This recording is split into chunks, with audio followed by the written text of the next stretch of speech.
Hearing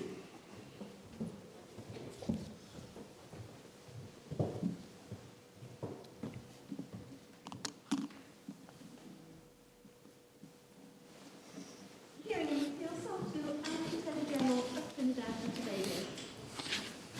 Good morning, Mr. Clayton. Good morning, my Nice to lord. see you and Mr. Ram Logan again. Refreshing. And Mr. Richards, of course.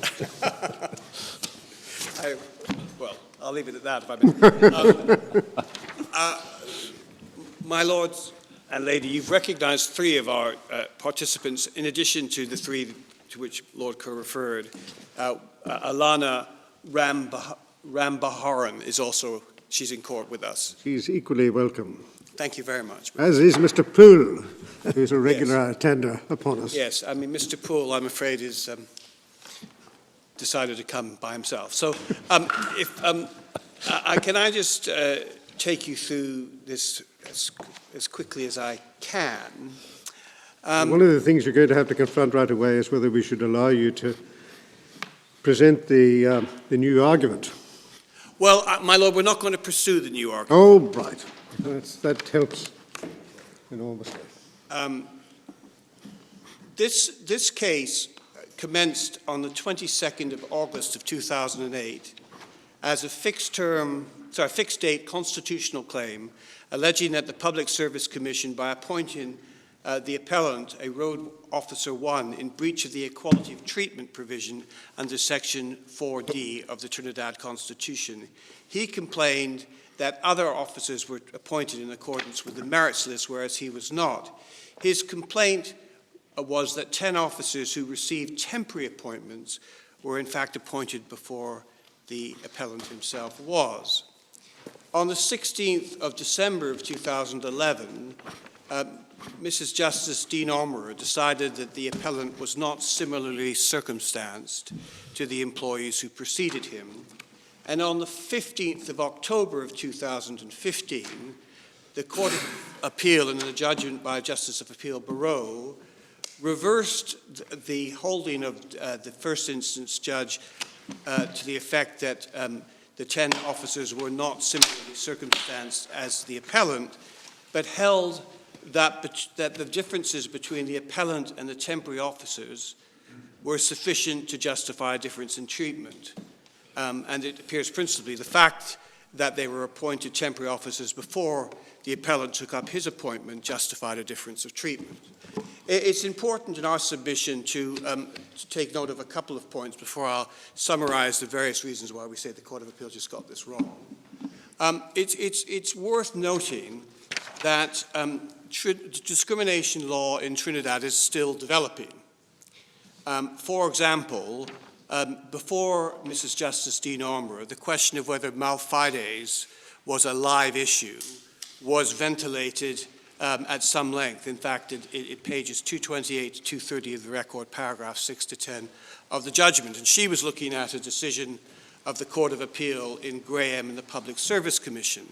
And even, my lord, that issue, as you may remember, in Webster was referred to by Lady Hale in her judgment. The reason why I say it's developing, it is worth emphasizing that the law in the United Kingdom has proceeded at a slightly more rapid pace.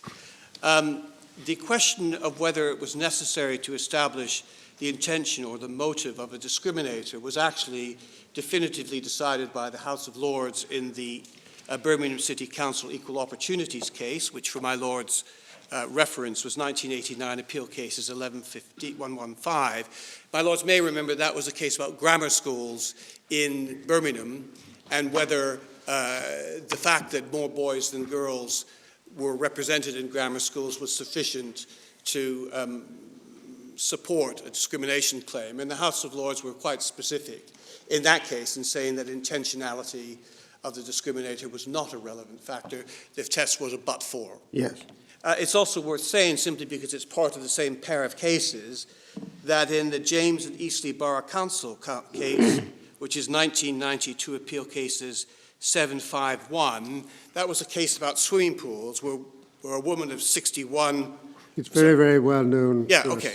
Mr. Clayton. Well, I'm simply making the point that if I may, that of course you may. yeah, thank you. The second broad point I want to make is this one, is that in our submission, it's important to emphasize that this is a claim about inequality of treatment under Section 4D. It is not an administrative law claim of legitimate expectation, and our submission to my lords is the principles of legitimate expectation have no application to this constitutional claim based on inequality of treatment. And in our respectful submission, the respondent has diverted us down a cul-de-sac. Why do we say that the Court of Appeal erred in law? We say that the approach they took essentially was much too narrow when they came to justification. And the following points we make about that. First, the Court of Appeal failed to address the fact that this claim was from its outset based on Regulation 12. And I wonder if I could take you, please, to the record. If I could ask you to turn up to pages 8 to 10. This is the claim form.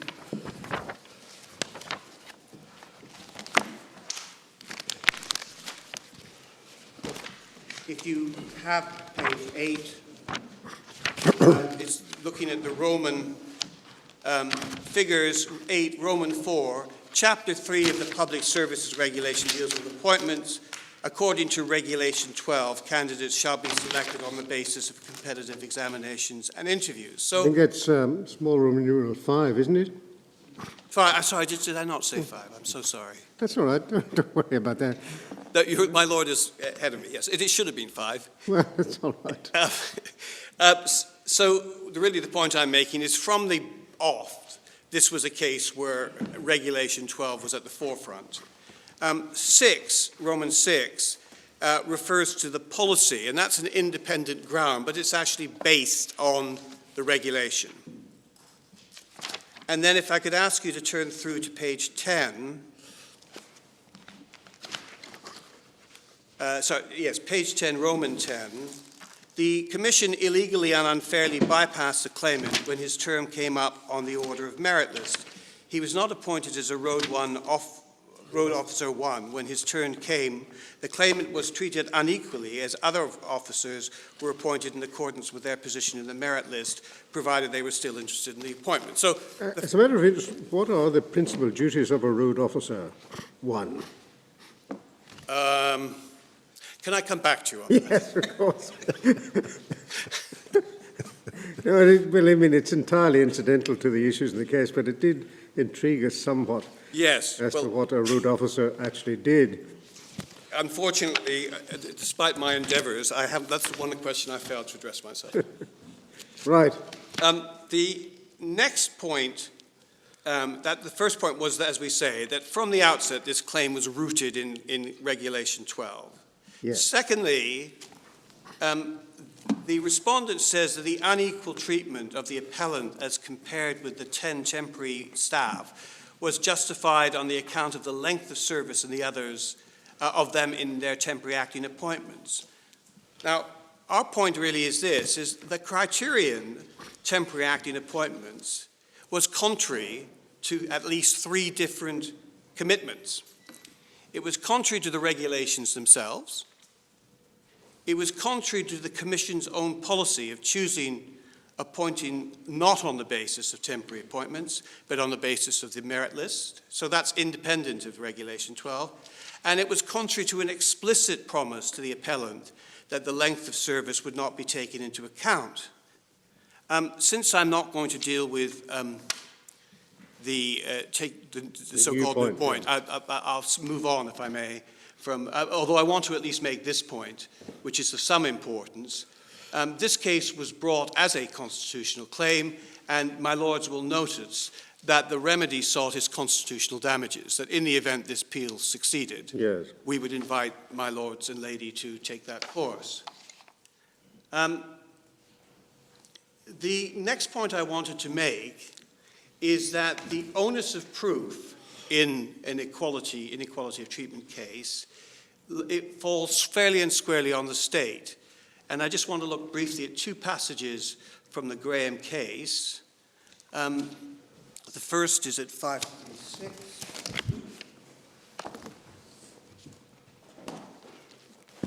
So,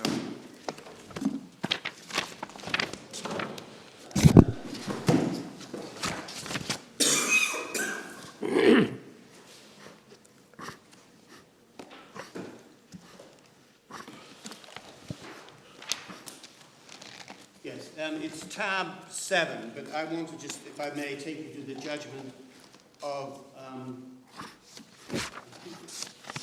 Justice of Appeal Mengo. yes, it is.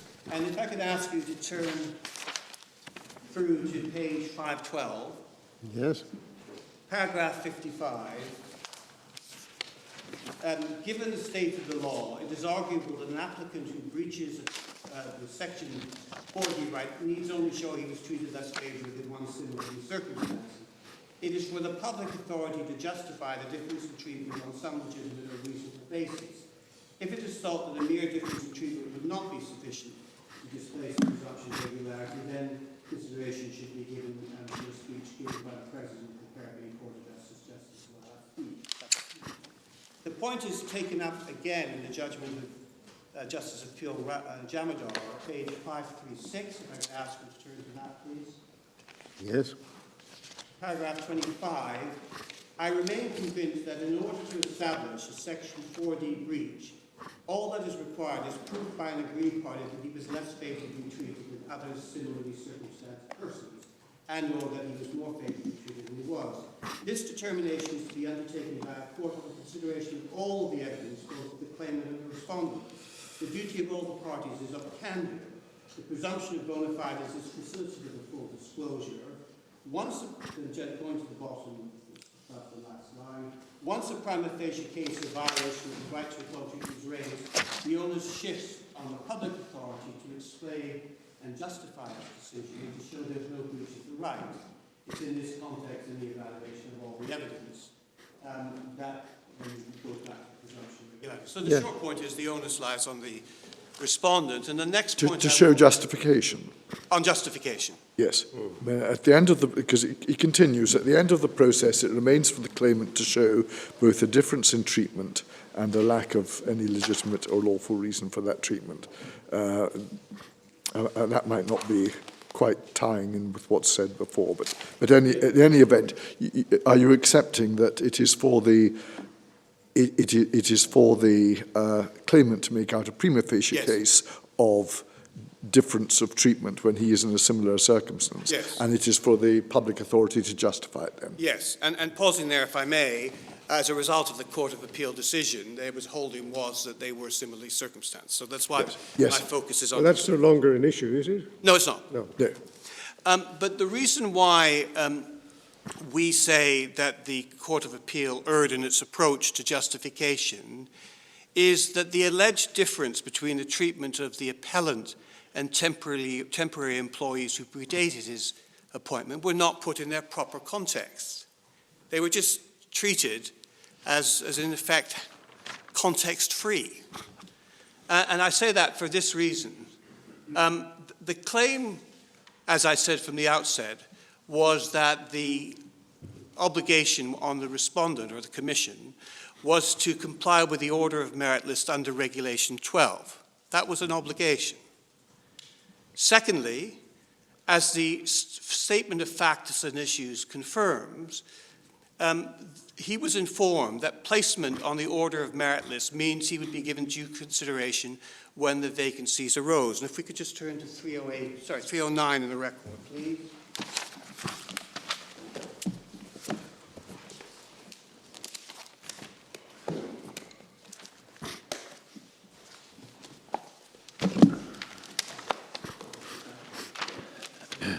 Yeah, it's a statement of facts and issues. It's 309, paragraph 1, if I may. On the 19th of September 1986, the appellant was informed that based on the results of the examination and subsequent interview, he was placed on the order of merit list of approved candidates for employment as Road Officer 1, and his employment would be given due consideration when a suitable opportunity occurred, bearing in mind the availability of vacancies within the 2-year period. So we also rely on the agreed statement of facts and issues. The third factor which the Court of Appeals failed to bear in mind is that the merit list itself, I'll take you to an example of it in a moment, clearly differentiate between candidates who are selected on the basis of exam and interview on the one hand, who appear on the ordinary merit list, and temporary officers. And to make that good, if we could turn to 115 in the record, please.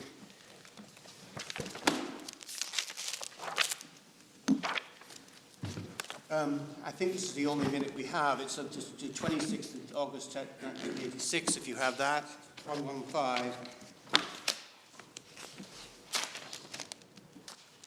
Yes. And you'll see, A, agreed that the following candidates on the basis of examination and interview should constitute the order of merit list for the post of Road Officer 1. And you'll see, I think, 6 names down is the appellant's name. Yes.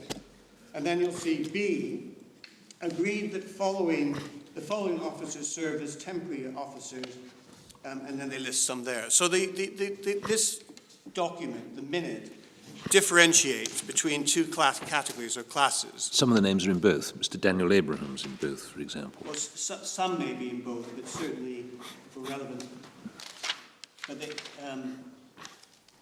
can I come back to that? Mr. Maraj is in both. Oh, I'm so sorry. All right. Okay. They are all in both, I'm told. That's my fault.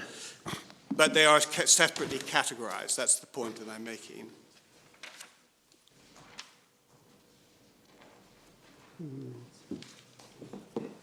Yes, what my learned junior points out is that everyone in B is in A, but not everyone who's in A is in B. So, Including your client. including my client, relevantly, yes. And then the last factor, which for some reason doesn't appear to be given any weight at all by anyone, is the letter of appointment to temporary employees clearly indicate that they're not entitled to make a prior claim to permanent employment, which is absolutely clear from the evidence. If we go to 162, please.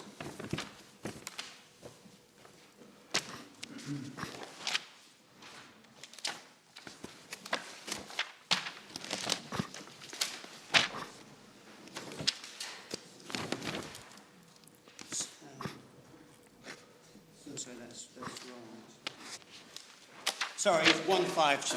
It's my fault. 152. Yes. Paragraph 12. The position of the Commission as indicated in the letters of appointment to successful candidates to temporary positions is they are not entitled to any prior claim. That, in our respectful submission, is a very important fact. What is this document? Just remind us, please. Oh, it's Harding's evidence. It's Mrs. Harding's affidavit. Precisely so. And so that she makes it quite clear that temporary officers are promised nothing in terms of permanent.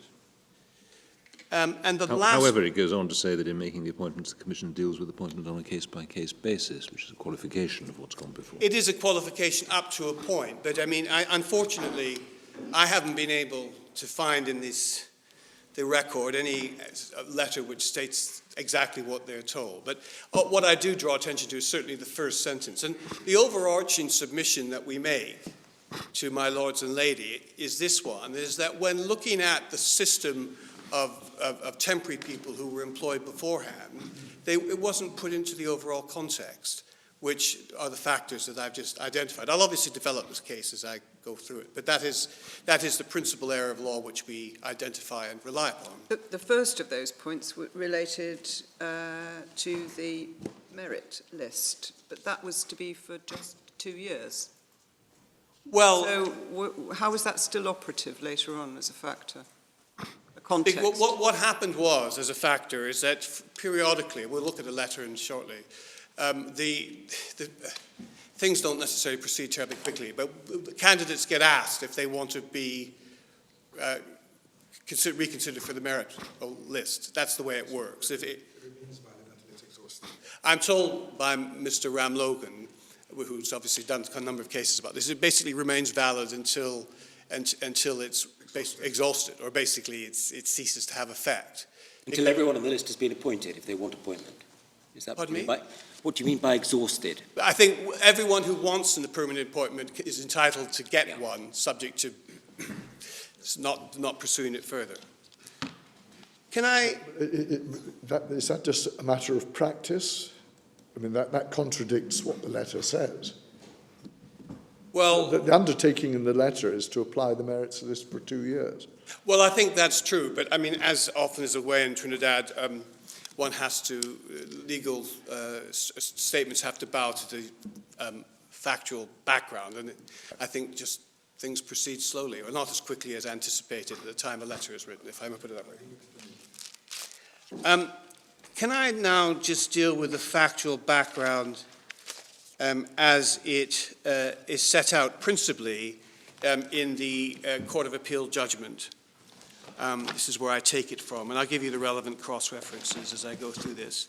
On the 14th of July of 1984, the appellant applied to be a road officer, and that is stated by Justice of Appeal Barreau, page 262, paragraph 7.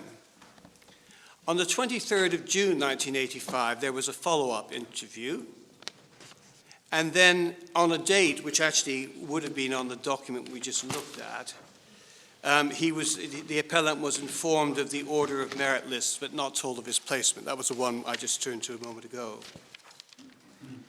On the 7th of May of 1990, he received correspondence asking if he was still interested in temporary appointment as a road officer 1. That's paragraph 8 of the judgment of the Court of Appeal. And then, importantly, he visited the Service Commission Department and spoke to a Miss Ellis, who indicated that the temporary acting promotion did not give rise to any special claim to promotion, since the promotion was based on and in accordance with the merit list. So that appears at paragraph 10 of the Commission. And he indicated, the appellant that is, to Miss Ellis that the particular temporary appointment that she was asking about was too short, but he believed other vacancies would not come up. And then on the 12th of August 1990, he sent a letter which produced no response, and that's at paragraph 12. Can I ask you, however, to turn to page 60 of the record, just to get a sense of what the true position is. This is a letter of the 12th of August 1990. Beg your pardon, which page? 12th of August, 60, page 60 of the record. Thank you. Letter of the 12th of August 1990. In it he says, I make an application for the post of road officer 1. I subsequently wrote a job-related exam on the 23rd of February 1985. That's the date, actually, which I was unable to give you before, and was found suitable for employment after a follow-up interview on the 23rd of May 1986. Your department then informed me that my name was placed on a merit list from which the ministry will be guided in their quest to fill all future vacancies as they arrive. I received numerous letters from your department during the period 19th September 86 to 7th August 87, inquiring whether I was still interested in the job and requesting me to contact your offices in connection with the same. I contacted your offices on all occasions in person, only to be told the reason I was asked to come to your offices was to update the list. Most recently, I received yet another letter from your offices dated the 7th of May, 1990, inquiring whether I'm still interested in the temporary appointment as a road officer. I telephoned your offices, reaffirming my interest in the job, and I retained a copy of the telephone bill to substantiate my telephone calls. I also took the additional precaution of writing a letter to the Director of Personal Administration to reconfirm my telephone conversation. This letter was posted by way of registered post, and I took the liberty to retain a copy of the registration receipt should it become necessary. At this time, I would like to know what is the present situation as it relates to myself and possible employment to the position of Road Officer 1 in either a temporary or permanent position. And I'll be grateful if you could grant me the favour of a reply. So you can see that the system is, well, that describes the system. That's how it works.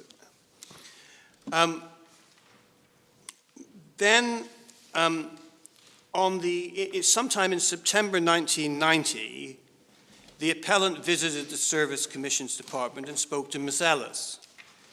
And according to the judgment, it's 264 paragraphs 13 and 14, Ellis tells the appellant that his name's been struck off the merits list.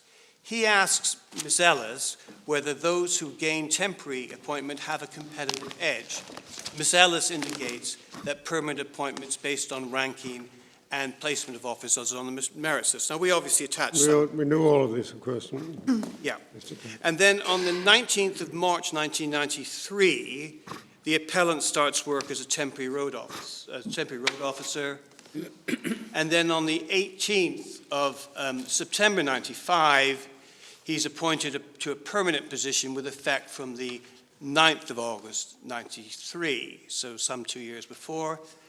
On the 30th of November 98, he's appointed Road Officer 2 temporarily. And then on the 7th of April, I've lost the year, I shouldn't write it down. Well, don't worry, because we've read all of this and all right, okay. familiar with it. So just pausing there then, just turning briefly to the proceedings.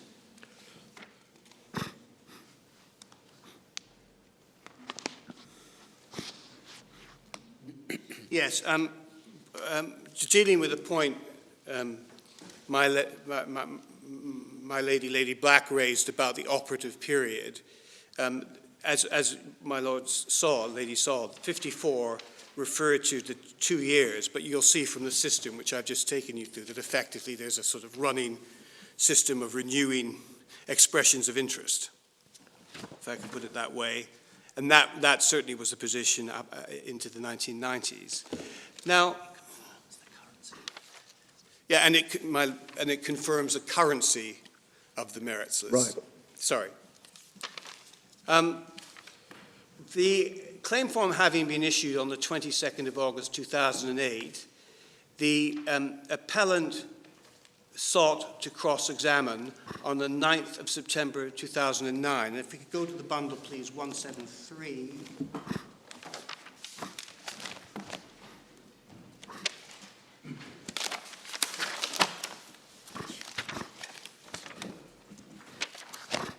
If you see the 173, the bold headline is cross-examination. 3, this application seeks to dispute the claimant's evidence that he visited the Commission and spoke to Ms. Ellis by saying there was no record of the same. We were not told what record should have been made of this conversation and what the usual practice is. And on the basis of that, an order is made, which we find at 182. If we turn to that, please, it's the second paragraph. The permission to the claimant to cross-examine Ms. Harding on her affidavit with respect to paragraphs 10 and, sorry, I've got that one. 10 and 11, thank you. Then if we can turn to the transcript of the cross-examination, picking it up at page 212, please.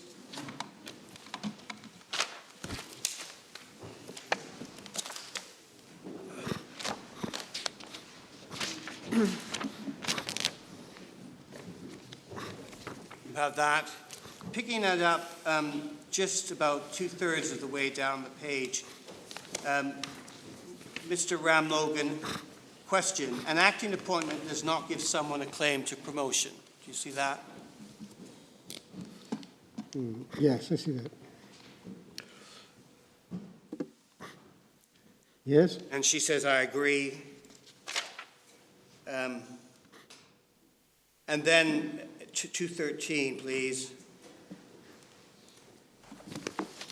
Question, again from Mr. Ramlogan about the first third down. It can take a long time for before the vacancies are filled.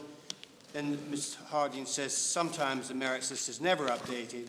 It's not always the basis on which we promote. It's used to assess suitability for the office.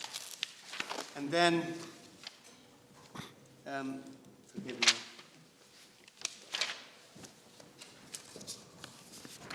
Page 215, for just the very top, Mr. Ramlogan, Sahatoo never told the Commission not interested in the office. Harding, no. And then, importantly, the next page, 2016, when she's asked about Ms. Ellis, Harding I was out of the department at the time, after I had to step out of court for a moment. I was out of the department at the time, going by what's written on the file. Ram Logan, Mr. Sahatoo met with Miss Ellis. Harding, I cannot say. Ram Logan, and she discussed updating the list. Cannot agree or disagree. Mr. Ram Logan, Sahatoo at all times maintained his interest in the office. I agree. But we've got agreed findings, have we not, as to the exchange between Miss Ellis and your client? Well, so why are we looking at the evidence underlying those findings? Well, I'll move on, if I may. Can I go to the judgment? I want to go to 221, please, the first instance judgment.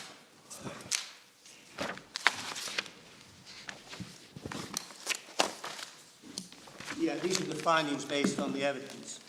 If we could pick it up from paragraph 7, 7th May 1990, when according to him he encountered a Miss Ellis, his contention, he asked whether a temporary appointment could be turned into a permanent one, and you see what he says about that.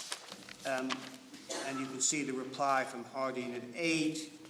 And then 10, having regard to her response, the court accepts as a matter of fact there's no flexible rule that a note would be lifted.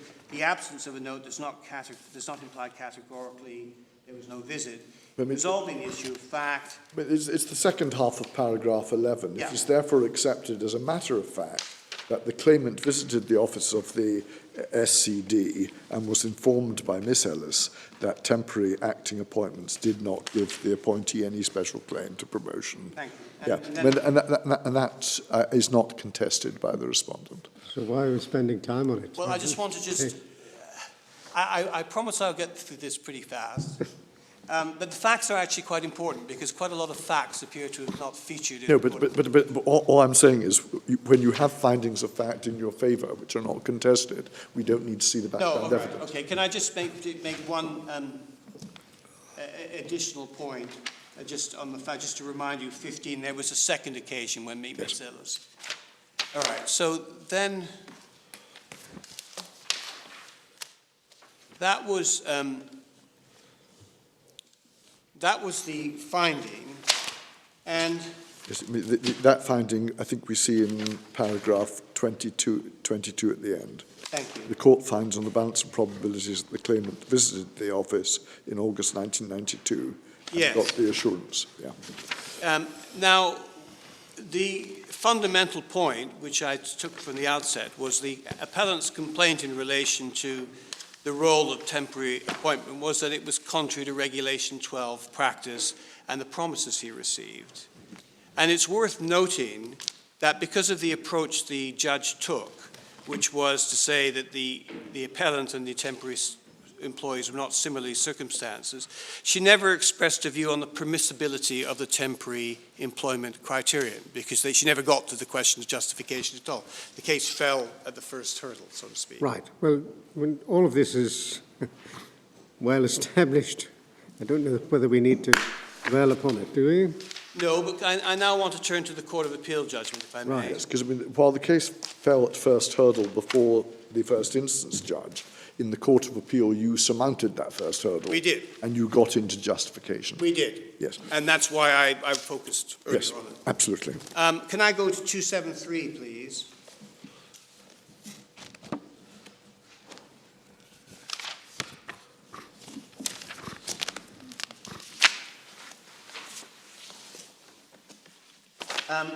Paragraph 40 appears to really set the sequence point, the timing, that basically the temporary staff did their temporary work prior to Mr. Sahatoo's appointment. That seems to be the principal point being made. And then the conclusion at 42, in my judgment, there was, this is Barreau, there was different treatment, but such treatment was justified. She goes on to point out 275 that there were differences between them. The overlap between sameness and justification is demonstrated here, and that's the need generally for flexibility, another point made by Lady Hale in the Webster case. Then she says 44, The justification case is also satisfied. The Commission must be concerned with appointing both competent and deserving officers to public service offices. In this case, the decision struck a balance between merit and experience, which is both rational and proportionate to the aim of appointing the best officers to the post. It's also fair, charged with a responsibility of appointing persons to offices in the public services, faced with competing interests, bound to take decisions which adversely affect some persons whilst benefiting others. One acts fairly within the four corners of its authority cannot be faulted. Interests of fairness sometimes require to consider particular circumstances of a given case, cannot be expected to adhere inflexibly to a fixed policy. In this case, I consider the Commission was right to have looked at the interests of the other officers, which served far longer than Sahatoo.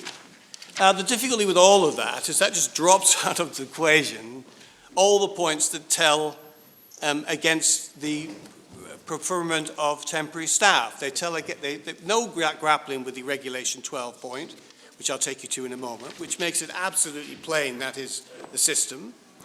No grappling with the policy issue, which is just not mentioned, and no grappling with the status or effect of the assurance, two assurances, in fact, given with the EPA.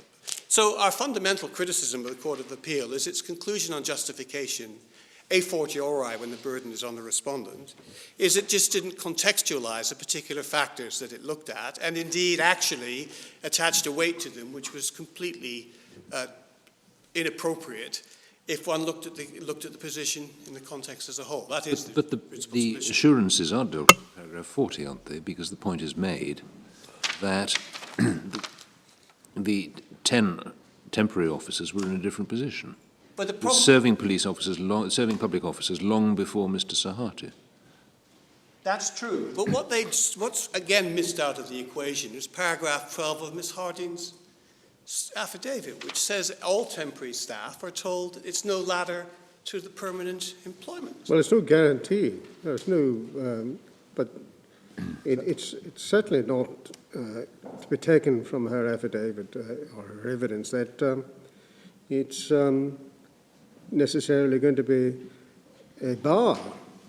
No, I accept that, but the submission is, I make two different submissions. One is that there's simply no reference to it at all, and the point I make about context is a cumulative submission. I accept that single factors in themselves may not be decisive, but cumulatively, particularly when you look at Regulation 12, and it's worth making an additional point about Regulation 12, which I will come to in a minute, which is that Regulation 12 serves, as my lawyers will know from public commission cases, a particular importance in Trinidad to having transparent and objective appointment systems because of, if I can put it just broadly at this point, the cultural context. Yes, fine. So that is a particularly important factor, which again does not figure in the judgment. And in our submission, it just isn't contextualized in the way that it should. Well, you keep saying it's not contextualized, but if it is adverted to, what further context or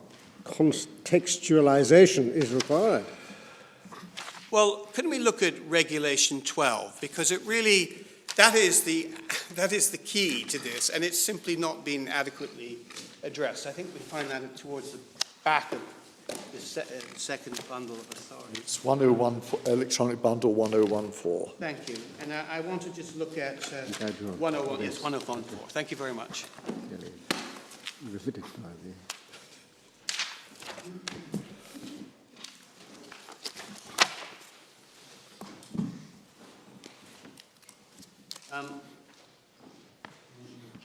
Sorry.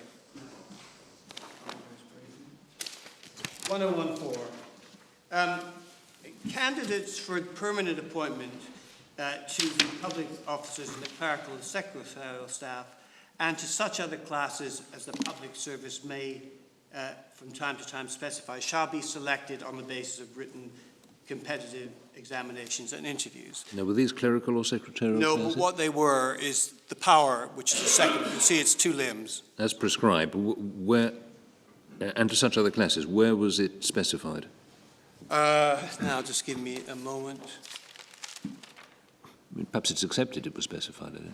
Well, I don't think it is. Right. The respondent's case is to the contrary. The respondent's case is that the clerical and that this applied to clerical and secretarial wait. There we are, so we need not to know. otherwise. Can I just pick it up in this way? It's clear that the road officer one is not a secretarial or clerical or secretarial class. I think we pick it up at Don Harding's affidavit 150. Right. 150. 150. Yeah, okay.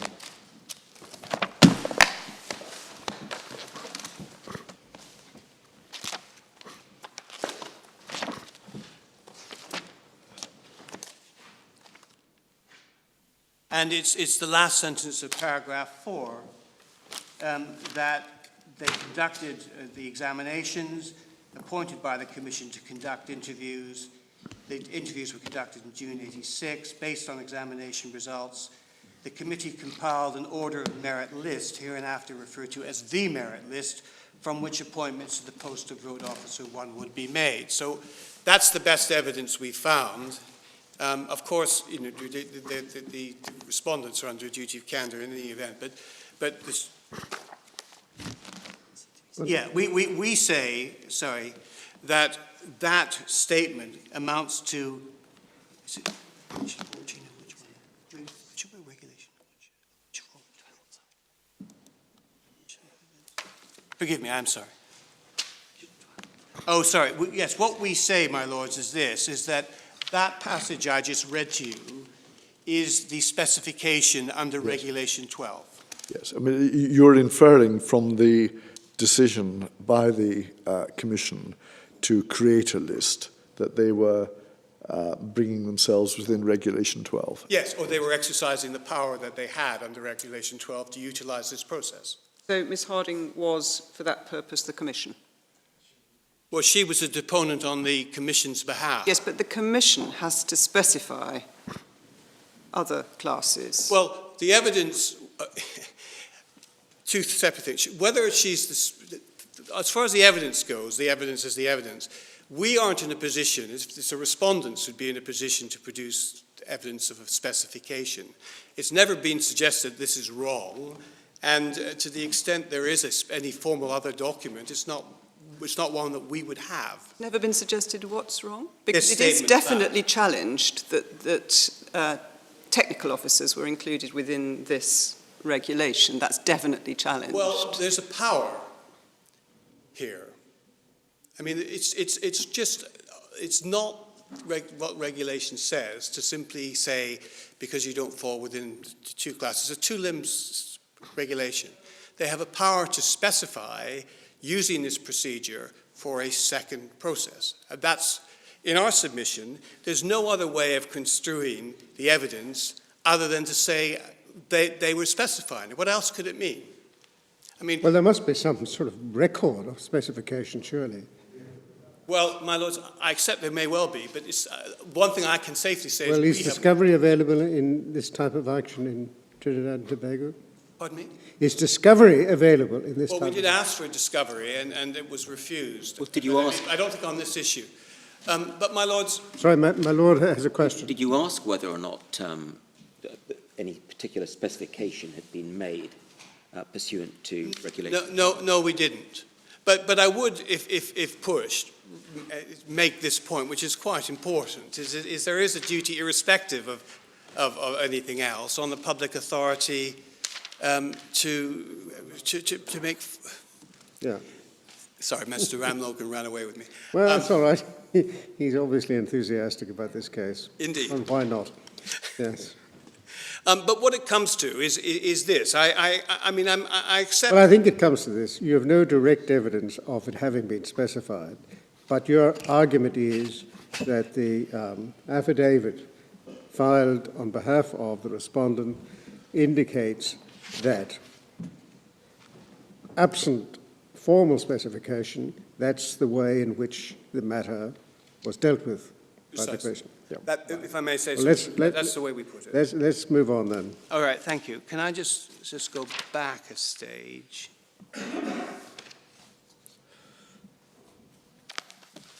I think I think I completed the Court of Appeal.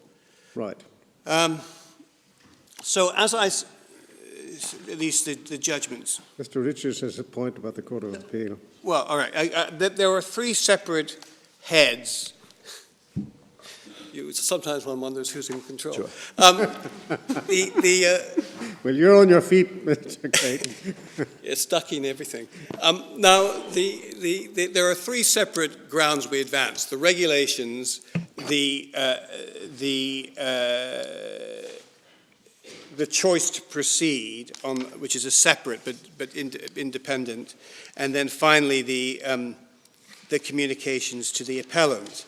So far as the regulations are concerned, I think effectively I've just covered Regulation 12. But can I say there is a case which I wanted to hand up briefly, which just makes good the proposition that Regulation 12 lies at the heart of the whole process. Can someone pass me Jaipur, please? Jaipur has been handed up Yes, to us. you've been handed it. I don't think I have. It's what I want to look at is not profound, but it's paragraph 4. And it's a decision of the Court of Appeal. And you have been given the first instance judgment as well, actually, which is in fact by the trial judge in this case. But it says, paragraph 4, the Commission is guided in respect of the criteria for appointment by Regulation 12, which states its terms. Last sentence, it is the established practice and procedure of the Commission that promotions are made based on ranking and placement of officers. So really what we say, it lies at the heart of it, and it's a signal failure in our submission that the Court of Appeal don't grapple with Regulation 12 at all. Yeah. What sort of appointment was being considered in? It's Clerk 1 of the Ministry of Works and Transport. Yeah, it's about a case where the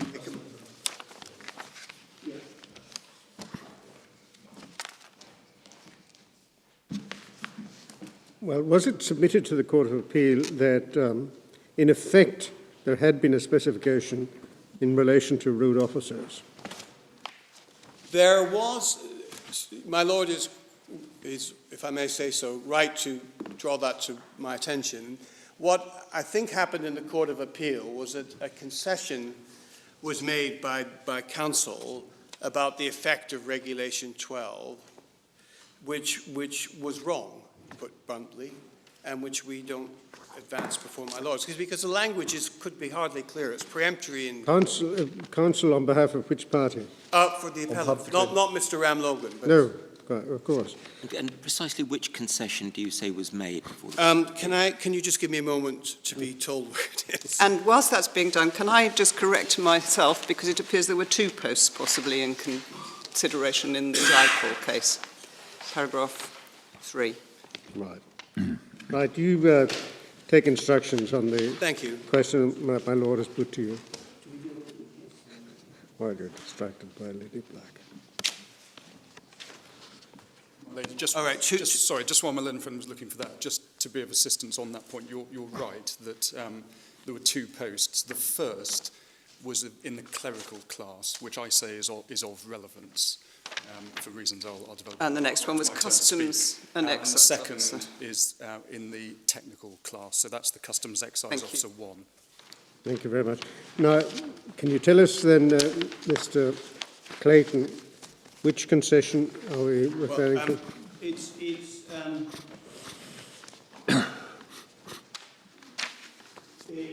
you pick it up from 256, where it says, it cannot be doubted that the Commission is entitled to depart from the general rule. Such a departure must be rational and lawful. Sorry, 256. I'm not sure that gives us much insight into the concession. What was the nature of the concession? This is paragraph 14, isn't it, on 256? Well, I think where it comes from is paragraph 15. There's a repetition of what Mrs. Harding said in cross-examination, which I actually read out to you. It's not always the basis on which report is used to assess the suitability for the office. But, I mean, the fundamental point is, was the Commission required to adopt that system of promotion?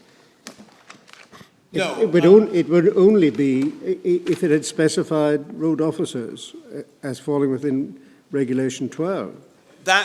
Yes, that's Well, true. was there a concession made on behalf of the appellant that Regulation 12 did not apply to road officers? No, it wasn't. I think the only Well, what was the concession? The concession was what the effective Regulation 12 was. That's all. So the Commission was not required to appoint purely on the basis Yes, of... that was the extent of the concession. Right. And the point I make to my lords and lady is that, with great respect to the learned advocate, is just not right. If you look at, assuming you come within the orbit of Regulation 12, Yes, but the it's mandatory. difficulty for us is, if it is now being argued that road officers come within Regulation 12 and Regulation 12 must be applied to them, that is not a point which was considered by the Court of Appeal. Pardon me? It wasn't put to them. No, if it is now submitted that road officers come within Regulation 12 and that Regulation 12 must govern the method of their appointment, the difficulty is that that is a point which was not put to the Court of Appeal. It was not submitted to the Court of Appeal.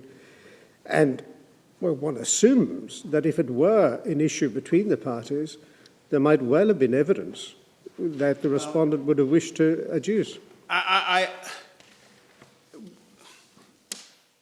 accept my lord's point. The problem we have is that at every stage, Regulation 12 was at the forefront, at every stage. Well, it depends, to use your word, how you contextualize that. I mean, if Regulation 12 was being prayed in aid as an example of how the appointment might be made, and Ms. Harding said that it's not always governed. And if your argument now is that the Commission was bound to apply Regulation 12 because road officers fell within it, that seems to me to be a new argument, one that was not presented to the Court of Appeal. With respect, I have a number of different answers to that. The first is the case is pleaded from the outset as illegality based on compliance with Regulation 12. I took you to 6 and 10 of the Roman 6 and 10. That's the first thing to say. The second thing is to say the evidence from Harding about the system is proper evidence. The third thing to say, and because my lords didn't want me to spend time on the evidence, there are other statements that she's made which are plainly wrong.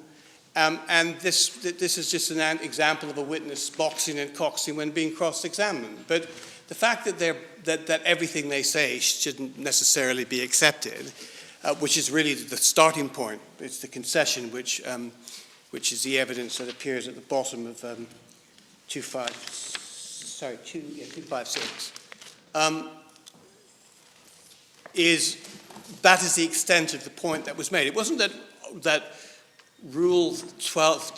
Regulation 12 didn't apply at all. It's the concession was about what the effect of the Regulation 12 point was. And it's clear that it wasn't an issue which concerned the Court of Appeal because they don't even refer to it. Yeah, well, of course they do, because it wasn't put to them that Regulation 12 bound the Commission in the manner of appointment. Well, but nor do they say, whilst I accept, if we look at paragraph 14 at 256, whilst that says that the Commission is entitled to depart where the departure is rational and lawful, that's the extent of the concession there. What our submission nevertheless remains is there are important parts of the evidence which simply don't figure. I mean, taking out Regulation 12 from it, we still have the fact, which in our submission is an important fact, that all temporary staff are told this is not a means to become permanent staff. That's what the passage I read out from Ms. Harding's affidavit. And that, with respect, is an important fact in the factual matrix. So I'm not saying this case has been entirely satisfactory. That may be something of an understatement. But what I do say is that if you look at the points that tell against the Court of Appeal's conclusion, the Court of Appeal is silent on all the relevant factors. Well, just taking the first sentence in paragraph 14. Yeah. Do you dispute that? You say that it's not entitled to depart from, if you substitute Regulation 12 for the words the general rule.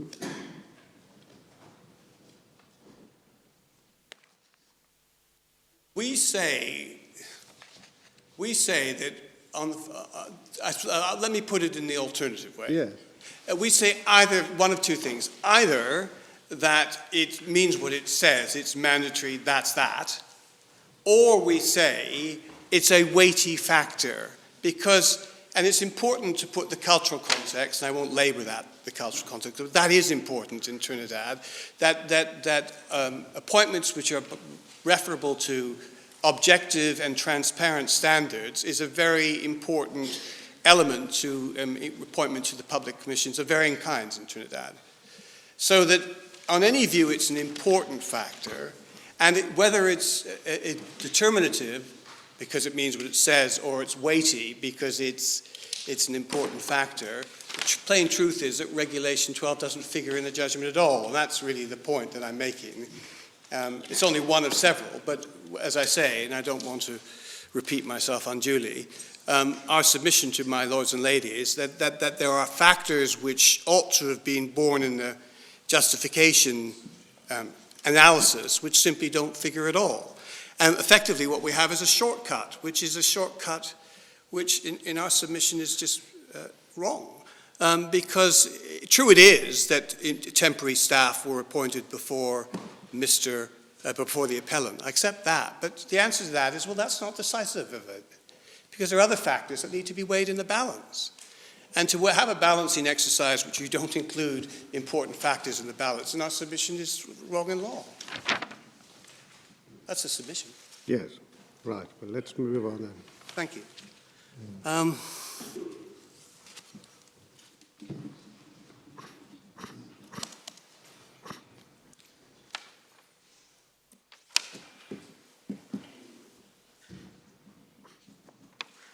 So in our submission, to summarize what we say, in our submission, it is significant that when considering whether the respondent discharged the burden lying on them to justify unequal treatment, it's very material that the factor which they relied on, prior service in enacting temporary appointments, was contrary to the rule, or at least the general rule of Regulation 12, was a departure from the respondent's own policy as communicated to all addressees, secondly, and thirdly, contrary to the specific promises made to the appellant, which there are two. And in our submission, those factors in themselves were material, and they ought to have weighed in the balance. And they weren't. And effectively... When you said there were three grounds earlier, the second one you identified was I wrote down choice to proceed. Did you mean the statements that were made in the letters by... No, what can I just... I could have meant two different things. So, Mr. Richards is going to tell you what you meant.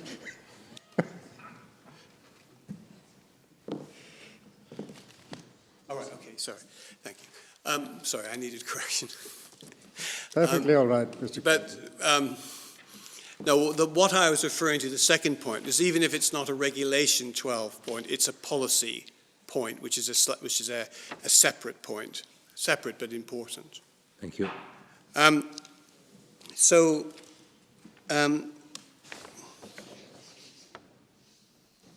In other words, you're saying if Regulation 12 doesn't apply, nevertheless, a policy adopted by the Commission was that the imperative provided by Regulation 12 would be adhered to, Yes. save in exceptional circumstances, and that your submission is that those circumstances did not obtain in this instance. Exactly. Right. May I ask this? Was that policy submission made to the Court of Appeal? Can I just confirm the position?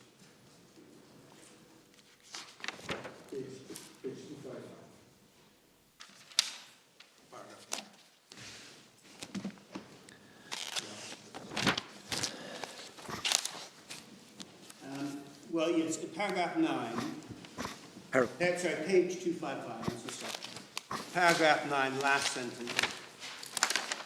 It was not open to the Public Service Commission to depart from its communicated policy. Well, that's the way it's put there. And that's really an issue about the assurance.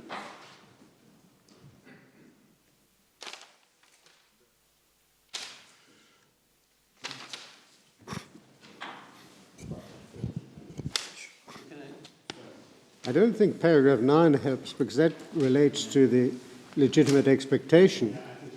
It's not a reference to the entitlement of the Commission to depart from stated policy.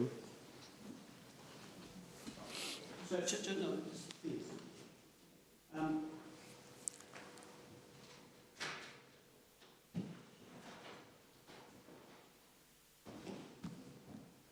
Well, sorry, I'm looking at, I'm trying to read it as quickly as I can, but I'm also looking at paragraph 16. 16. 16, that appears in 257. Yep. Where it's referred to a duty to use justification, the rationale. It says the general rule must be appointed, must be in accordance with the merits list, which, as I understand it,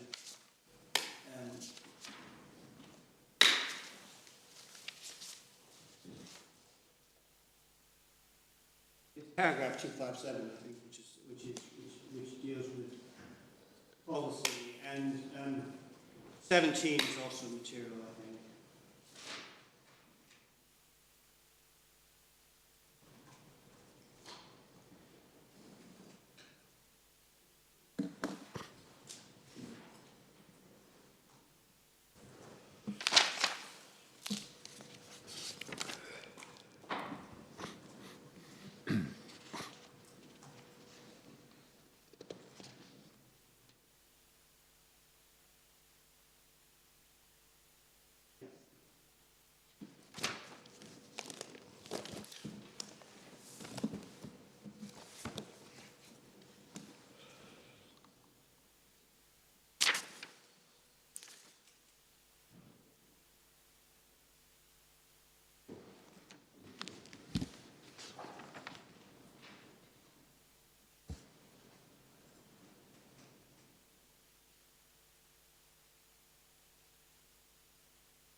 Yes, these are the submissions of the then Advocate Attorney, is that right? Yes, they are. Right. Can I make two further points, please? The first is that in our submission, it's important to realize here that we're dealing with a constitutional claim rather than a claim of legitimate expectation as a matter of administrative law, because in effect, the approach that the Court of Appeal appears to have taken is it made no difference, the assurance that was given, because what happened before would have happened anyway.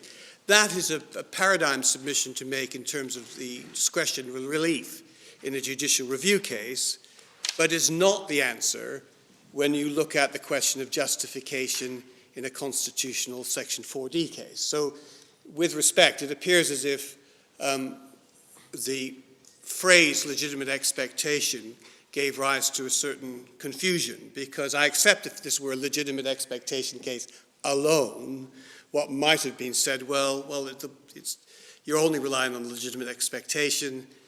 What's happened before happened, and therefore it doesn't really take you anywhere, although perhaps you might get a declaration, but it certainly couldn't quash a decision. But that's not this case here. This is about, there are a number of different factors. Sorry, what are you saying is not relevant? Are you referring to the earlier temporary appointments? No, sorry, forgive me, I'm taking this too quickly. What I'm saying is, in effect, what the Court of Appeal have done in saying, well, it's a time sequencing thing. The temporary people were employed before the appellant got it, so in effect, what's the beef? And the answer to that, we would say, is that means there was no unfairness to the appellant because he would never have benefited from the legitimate expectation anyways. To the extent that argument can properly be made, is an argument that's appropriate to a judicial review case where one's concerned with the discretionary character of relief. But it's not appropriate to a constitutional case which focuses on completely different issues where the respondent has the burden of proving justification. So what in effect, at least it appears to us, and we may have misunderstood this, what in effect the Court of Appeal seemed to have done is to take a no difference approach to the complaint made by the appellant. Look, you say you were given an assurance, we understand that, but actually by the time you were given the assurance, there's water under the bridge because of what's happened before. But that is no answer to a constitutional case. That's the point we're making. Isn't it relevant to the constitutional case in this sense that one has to consider whether the parties were in a similar position? And in this case, it cannot be said that Mr. Sahatoo was in a different position because of the representation that was made. That's true, yes. He wasn't in a different position Well, because of the representation, because he chose not to follow the course of temporary employment initially. Well, with respect... And it was only later that the representation was made. Well, that's true, although that isn't actually a point that's made in the Court of Appeal judgment. And one has to be careful. The point he made, the only evidence we have of a refusal, was it was an appointment of a very short duration. And, I think he must have taken the view that leaving a job for a temporary job of such short duration was not appropriate. That, with respect, we would submit is not a particularly weighty factor. And I'm sorry if I'm making a bit of a meal of this, but in trying to understand the rationale of the Court of Appeal's approach, it does look to us, at least, as if they've applied effectively no difference test. And we submit that that is just wrong in principle when you're dealing with justification in a constitutional claim about inequality of treatment. It's a different question altogether. So they've asked themselves the wrong question and arrived at the wrong answer. I think, subject to being told all the things I've missed, the next point I want to make really is that my lords will know that the approach taken in the Webster case by Lady Hale was effectively proportionality, that there has to be a legitimate aim and there has to be, it has to be proportionate in the conventional sense. We make this additional point that the departure from the order of merit list by reference to the temporary staff is actually not the pursuit of a legitimate aim, because it's just an extraneous factor. I'm sorry, I don't follow that at all. Well, in order to have a legitimate, to step back, you need to have at least in Strasbourg terms anyways, you need to have a legitimate aim and you need to have then proportionality. I'm just considering the question of whether it's a legitimate aim to take account of a factor which is service as a temporary employee in circumstances where the whole scheme, and including the information given to temporary workers, is it doesn't particularly assist them. So it's a further point. But the aim as found by the Court of Appeal, was appointing the best officers to the posts. That's paragraph 44. Well, it's difficult to see. Certainly, it's difficult to see what evidence would lead. I mean, it's one thing to say it. Another, I don't think there's much evidence to that effect at all. In fact, I don't think there's any. I can see that that's an aim. What you've just described isn't really an aim. It's something you do. It could be. I accept that. But the question, I mean, it may be simply redescribing or making the same submission again in a different way. But in our submission, precisely because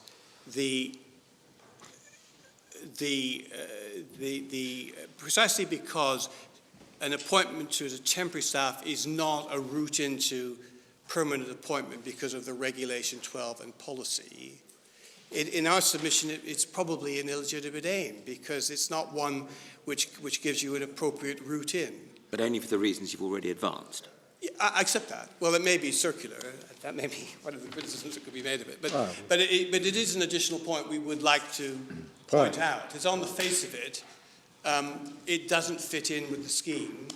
And what's more, the notes that fit in with the passage that I've read you about what temporary employed staff are actually told when they're offered a temporary appointment. Right. Well, now we have that point. Let's move on. Okay. Well, I think I'm not sure I need. My lawyers will have read Webster. Yes. So I don't think there's anything in there that we're saying. What I would say, actually, there's one slight point where.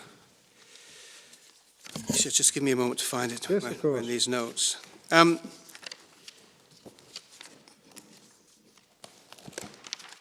you know, I think I've printed this too early.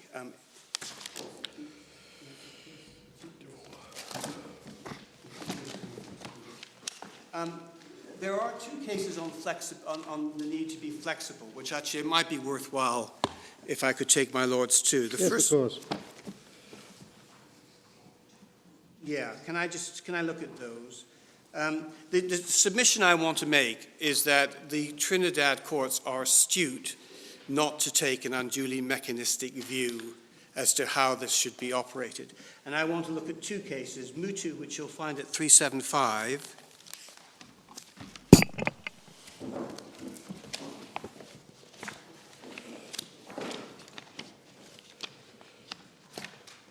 that's the decision of the Court of Appeal.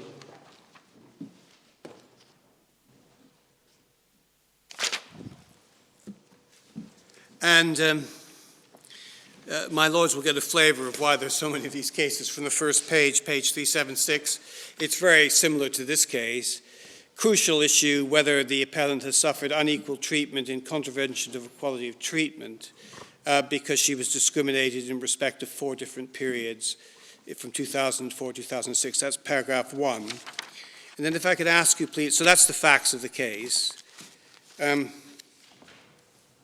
If I could ask you to turn through to page 412, please. If you have that. Yes. And paragraph 83, equality, the other dimension. This is the constitutional dimension, I think. I'm sorry, I should have said who this is the judgment of. It is the judgment of Suhan, I think. No, it's Nareen. I'm so sorry, Nareen. No, don't worry. Oh, it's Musai. All right, sorry, it's Musai. Don't worry. Okay, thanks. 83. Notwithstanding the failure of the appellant to establish that the persons relied on were valid comparators for the extension post, her case had another dimension. That's important to note because there's obviously a problem about comparators there. As part of her claim to unequal treatment, the appellant also relied on the unfair and arbitrary treatment of the respondent in her application of the regulations to her. Essentially, the appellant focuses, this is on 413, on non-compliance with regulations 25 to 28. Essentially, so in spite of that, the trial judge, in my view, omitted to deal with this additional feature of the appellant's claim to unequal treatment. Once she ascertained that the persons relied on for the appellate were not appropriate comparators, the judge incorrectly concluded there was no breach to the right of equality of treatment. It must be borne in mind that the constitutional concept of equality of treatment is significantly wide to encompass the duty to act consistently. Accordingly, like duties should be treated like. It should also follow that what is required is a consideration of the constitutional implications of the contention as to the arbitrary and inconsistent applications of the regulations towards her. So I'm simply drawing attention to, it's not a sort of a mechanistic question of saying, like with like, is there justification? One has to have one's eye on the broader constitutional context as well as the cultural one, which I've already mentioned. And then the next case... But what in this context is the broad constitutional issue? Because where you are dealing with equal treatment, it is an obligation to treat in a consistent way people who are in a similar situation and to treat differently people who are in different situations. Yes. So what is the added element that that Justice Peel Musa is referring to? In our submission, it's not consistent to say to, I won't repeat the exact language, but my lords and lady have the point, to intemporary staff that this is not a gateway to getting a permanent post on the one hand, and then to tell a permanent employee something completely the opposite, effectively. Yeah. That is not consistent, it's the reverse of it. Right. You're going to refer us to another case? Yes, I am, if I may. It's the case, sorry, it's tab 19, 752.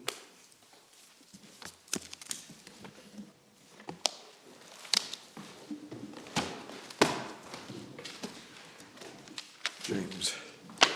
This is a first instance judgment, but it's interesting. It's a judgment of Kokoram. If you go to 753, this is about an application for the police service. The police sergeant is one to seeking an exemption from writing further qualifying examinations in English, should he become a sergeant, and then the respondents rely on an exemption, and about that. And 1.6 at page 754, the applicant claims the Commissioner of Police treated him unfairly, unequally, and discriminated in contravention of Section 4D and 4B of the Constitution. If I could ask you, please, to go to page 769, please.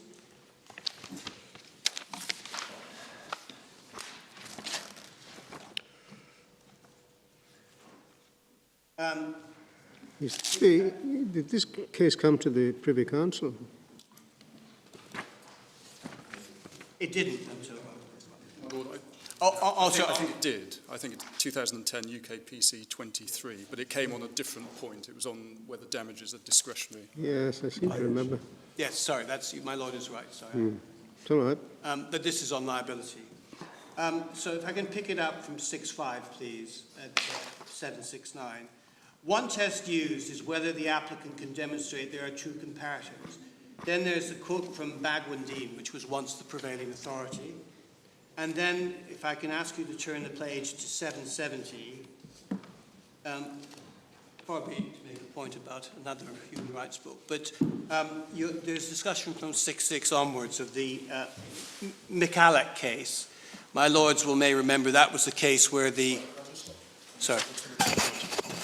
All right. Okay. Sorry to create confusion. That's all right. Just continue, please. Thank you. Sorry. The 6.7 deals with the McAllick case, which was when, in a book written by Lord Justice Beatson, as he became, and others, they suggested a particular analysis of Article 14, 5 steps, which the House of Lords subsequently rejected. And there's a famous passage in Carson from Lord Nichols in particular, saying it's all rather simpler than this in essence. And And that is set out in the speech from Lord Walker at 6.7, which I'd invite you to read. And he says, picking up from the middle of the page, Lord Nichols demonstrated that the step-by-step approach was liable to obscure the real issue in the case, which was why the complainant was treated as she had been treated. Until that question was answered, it was impossible to focus properly on the question of comparators. And Lord Nichols observed sequential analysis may give rise to needless problems. Then if I could ask you to turn the page to 772. Ultimately, the court's task is to assess the alleged discriminatory behaviour whilst being sensitive to the factual context. And then 6.9, the judge, I think in this case, in a case called Dindial, reviewed the authorities and say, the authorities speak with one voice that the applicant who alleges contraventions to rights under B or D must establish they have been treated differently from other similarly circumstanced person. The applicant reported he's been subject to treatment which is less favourable than those compared in circumstances which are either similar or not materially different from his own. I'm sorry, the reason why I've taken you to these two particular speeches, so judgments, forgive me, is that what they emphasize is that the mechanistic approach to this whole exercise is inappropriate. And in effect, we would say that that's what's happened here because the Court of Appeal has taken such a narrow approach to what's the relevant factors to consider in relation to justification, where certainly the only factor they deal with explicitly and at length is the efficacy of a temporary staff appointment without, in our submission, taking account of a number of other factors which point the other direction and conduct a proportionality exercise looking at all of that. And my lords are very familiar with what that involves, but it's just what people, well, certainly Professor Craig would say, it's a structured test. And there's not much example of the structured test being applied where there are countervailing considerations. So that's the submission, an additional submission I thought it right to make. May I just inquire? Yes, certainly. Well, my lords, thank you very much. I hope that wasn't too long. Not at all. Thank you very much, Mr. Clayton. Mr. Ramlogan?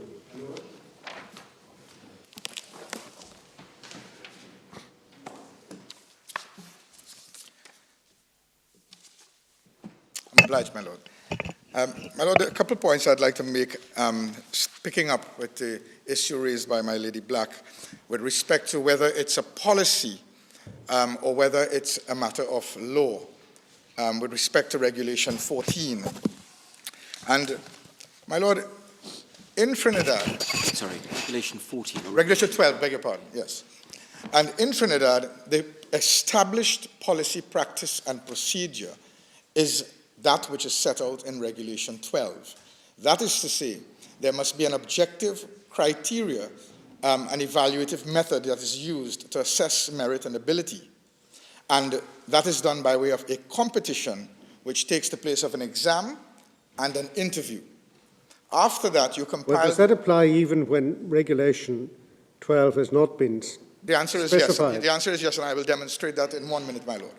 And that being the established practice, which itself has its genesis and roots in Regulation 12, that is how it is conducted. And, my lord, the need to remember that it is a detailed and comprehensive code that has as its objective to minimize arbitrariness because of our peculiar cultural position is one that looms large. In the first case I brought to the board many years ago in Raj Kumar versus Lala and others, which is the same respondent here, the Public Service Commission, Lord Mackay of Clashburn, in delivering the judgment of the board, was at pains to say that these regulations constitute a detailed, comprehensive, and complete code, and that deviations and departures without amending those regulations can give rise to undesirable arbitrariness. Can I take you, to make good that point, my lords, can I take you to the judgment in Ravi Dudna Jaipal, which was passed up this morning. It's a case I had done at first instance, and my Lady Black quite rightly corrected herself that at paragraph 3, this case concerned not Clerk 1, but the promotion to the office of Customs and Excise 1. It's Customs and Excise Officer 1, and you will see that in paragraph 3. It's a case that's not dissimilar because they bypassed Mr. Jaipal on the merit list and appointed persons permanently ahead of him. So if we can just take it to paragraph 3, in December 94, he was appointed a Clerk 1. 3 years later, 1997, A circular memorandum was issued. Yes, circular inviting applications to the post of Customs and Officer Excise 1, a post in the Ministry of Finance, and that's the position that the whole case was concerned. He applied for that position. Now, my learned friend, Mr. Tom Poole, kindly passed this morning a copy of the Civil Service Regulations. I believe it hasn't been passed out, but I'll ask that you look at it just to confirm that this particular office of Customs and Excise Officer 1 does not fall within Regulation 12. It hasn't been specified, in other words. Beg your pardon? It has not been specified. No. No, So right. it is specified, but it's a position in the technical class. So it clearly falls outside Regulation 12, which applies to the clerical and secretarial class. You will see that if I take you to the right-hand column, and I ask you to read all the way up, you'll see Customs and Excise Officer 1. You'll see about maybe 12 entries on the bottom on the right-hand column. Yes. Right. So, and the heading is technical class. So we know that this is a position that does not fall within Regulation 12. But has it not been specified as a result of this? Sorry, my lord? Has it not been specified? I mean, is the effect, this is the first time I've seen this, obviously, but surely the point of including this in the list is that to specify it as falling within Regulation 12. No. Well, my lord, this is the Civil Service Regulations, and this deals with classification of offices for the public service. And the point I'm making is only to show that this particular office, Customs and Excise Officer 1, falls within the technical class. Which is the same class as the road officer Correct. one, as we see on the Correct, my lord. Correct. You've got the point. page in the left-hand. Correct. And can I now take you to the judgment to show you what is the policy in respect of the entire public service of Trinidad and Tobago, which would include the technical class, obviously. And we are in the same class, and I take you now, by way of note, because of another point I'd want to make, I ask you to note in paragraph 6 of the judgment that following the interview, 6 years had passed and the respondent had not received any feedback on the status of his application. I make that point because of another point raised by the board as to whether the meritus is valid for 2 years or not. I'll come back to it in the context of the appeal before you, but I just make the point to make good the argument that the merit list does not, it's good until it's exhausted, and I'll come to show why. But in this case, can I take you to the evidence that was filed in this case? Now, my lady, the Director of Personnel Administration, you got it right the first time with respect, the Director of Personnel Administration speaks for and is the Commission. It is the respondent. It is a position created by the Constitution, and the Director of Personnel Administration is, in fact, the equivalent of the CEO or the Executive Director of the Service Commissions Department, which houses the Public Service Commission. And that's why she would normally give the evidence on behalf of the Commission in any matter. At the material time, I take you to paragraph 16 of the judgment in Jaipal. At the material time, the Director of Personnel Administration was Ms. Gloria Edwards-Joseph, who was there for a very, very long time. And this is the evidence filed on behalf of the Commission. She says, when a post becomes vacant in the public service, the officers listed on the order of merit list for that post are contacted sequentially and are asked whether or not they're interested in an acting appointment to that post. If those officers indicate their interest in the acting appointment, their names will be submitted to the PSC for consideration. Pause. That establishes that in respect of acting appointments, they follow the merit list. You will see elsewhere in the judgment, the whole basis of the judgment was that Mr. Jaipal, when his turn came on the merit list, they skipped his name. And the whole ratio of the judgment is that they were bound to make those promotions in accordance with the merit list. So whether it's acting appointment or promotion, the governing document is the merit list. The only objective evaluation of the candidate's merit and ability, and that is the guiding light in the public service of Trinidad and Tobago. So it is whether I understand the board's query, because this class does not fall within Regulation 12. And that's, in effect, therefore, you submit, do you, that Regulation 12 governs all appointments in Trinidad, public appointments? I do, my lord. And I say most certainly the technical class, which we're concerned with because of this judgment and the evidence filed by the Commission. But it is an accepted fact and it's known throughout. I say further, even if that were not so, it is not for the appellant, who is a mere layman, to give evidence about what the Commission's policy is. When the evidential burden shifted onto the shoulders of the Commission as a public authority, they are the ones who are meant to not have us speculating, but give cogent, full and frank disclosure and put before the board the minutes, the policy documents, and what have you. You will note, my lords, my lady, you will note that to the affidavit of Dawn Harding, there isn't a single exhibit. Not a single exhibit. I believe it was my Lord Bingham who had said in a case that, paraphrasing without giving the actual documents is something that ought to be frowned upon. And in this case, a public authority in a discrimination case puts an entire affidavit but disclosed none of the contemporaneous documents and put nothing to substantiate or to explain. Why was an application for disclosure of these particular documents not made? But the answer is yes, my lord, and it was refused. But more significantly, my lord, insofar as the position in Trinidad and Tobago is that once you've shown differential treatment of those similarly circumstanced, the evidential burden shifts onto the shoulders of the respondent. I'm sorry, I don't think that's an answer to the question that I put to you. Sorry, my lord. I mean, if, as you now say, these documents must exist, why was discovery not pressed for? Oh, my lord, the reason is because it is accepted. It is an accepted and trite fact in Trinidad, and it is known throughout the public service that it is a merit list that governs appointments. Well, that wasn't accepted, was it? Well, my lord, in this case. Well, my lord, in this particular case, they attempted to deviate from that position. I accept that. But, my lord, insofar as it seems to me that it was critical to press for disclosure of the relevant documentation. Well, and while you say that this is accepted throughout Trinidad and Tobago, I mean, we can't act on the ipse dixit of council as to the situation that obtained there, particularly when it's a matter that hasn't been addressed by the Court of Appeal. Well, I'm not asking you to act on the ipse dixit of counsel.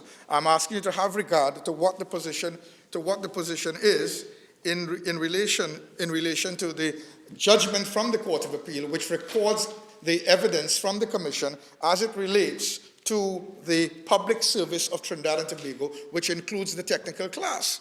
It's a class within the public service. But we don't have all of the civil service regulations from which this list comes, and we're dealing with the Public Service Commission regulations in this case. Oh, yes, Melody, I accept that. But so we're missing quite a lot of the background to all of this. Well, Melody, the civil service regulation, the civil service classification is in fact the classification for the public service. I believe that's why my learned friend Mr. Poole had passed this up to us this morning, to illustrate that point. I don't think there's any dispute between the parties on that this is in fact the classification for the public service. Yes, well, let's move on. Yes, my lord, can I, my leader kindly refers me to page 176 of the electronic bundle. And can I just, to the discovery application. It's the submissions made on the discovery application, on cross-examination. And if I take you to page 176, paragraph 11,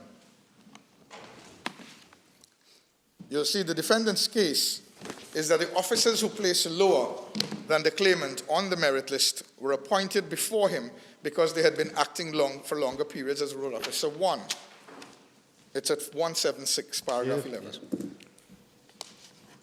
The minutes of the meetings of the PSC when this decision was made would obviously be relevant. This evidence should be disclosed because Ms. Harding was not a member of the particular commission and was not Director of Personnel Administration at the material time. Her interpretation and phrasing of what transpired and the reasoning of the commission cannot stand without primary evidence of the actual minutes itself. The defendant is under a duty to disclose all the relevant evidence. So we did ask for this, my lord, but unfortunately, we did not get it. Yes, but you can apply. If you don't get it in response to a request, you can apply for an order for discovery. Well, my lord, that's what we did, my lord. That's what we did, and it was refused. The commission refused to produce those documents. Well, I mean, did the matter go to court? The court refused the application. It's page 182. Thank you very much. Page 182. Yes. You'll see item 3, application for discovery refused. Yes. Right. Were any reasons given for that refusal? No, please, my lord. No, please.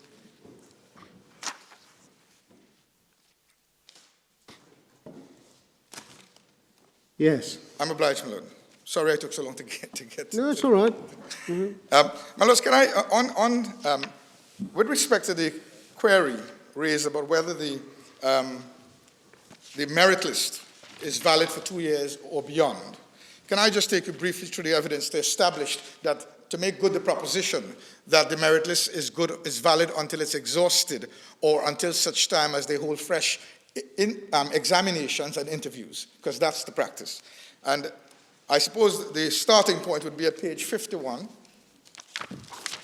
of the record to show that it was originally the idea was that when they wrote him at page 54, it does say at page 54 that, and it's dated the 19th of September 1986, that your employment will be given due consideration when a suitable opportunity occurs, bearing in mind the availability of vacancies within a 2-year period. Now that doesn't say that the merit list is valid for 2 years, but it does say that within the next 2 years you'll be given some consideration. Can I then take you next, and bearing in mind that's in 1986, can I take you next to page 7 of the record? Yes. This is in 1993, some 7 years later, 5th of May, and in response to his queries, the Commission does not say the merit list is no longer in existence or it's invalid. What they say is, Public Service Commission has considered the representations in your letter and wishes to inform you that your name has not been removed from the order of merit list for Road Officer 1. So clearly, as of 1993, it was still valid long after the 2 years expired. And then we will see again at page 71, in 1998, which is a clear 12 years later, we will see that Mr. Sahatoo was confirmed as a Road Officer 1 on the basis of that same merit list because there was no fresh interview or anything.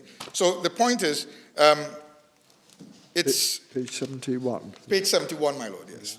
You'll see 12th May 1998. Well, it shows that he was appointed, but it doesn't show that it was on the basis of the merit list. Well, that's true, my lord, but the point is, again, it would have been for the Commission to say if there was some different basis for that appointment, and they didn't put that evidence to dispute that, knowing full well that our entire case was predicated on the fact that the appointments should be done by reference to the merit list.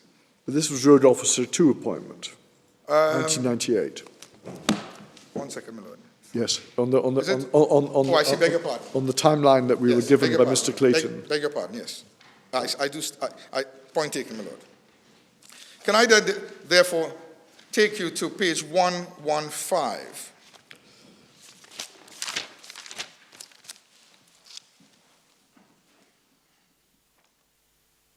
I believe it was my Lord Lloyd Jones who made the point that some of the names below on page 115 are replicated for the temporary appointments.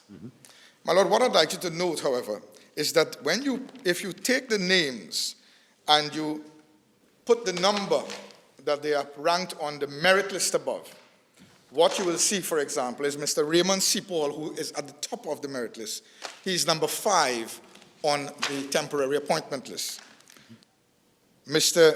Chady, who is number 3, is actually number 11 on the temporary appointees list below. Mr. Azim Hussein is actually number 10.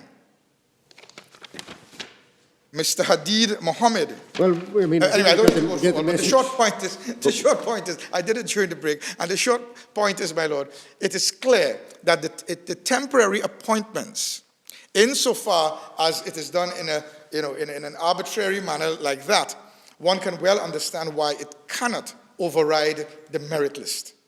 Because the man who is number 1 on the merit list may very well be number 10 on the temporary list for a variety of reasons. Well, these are people continuing to serve as temporary officers.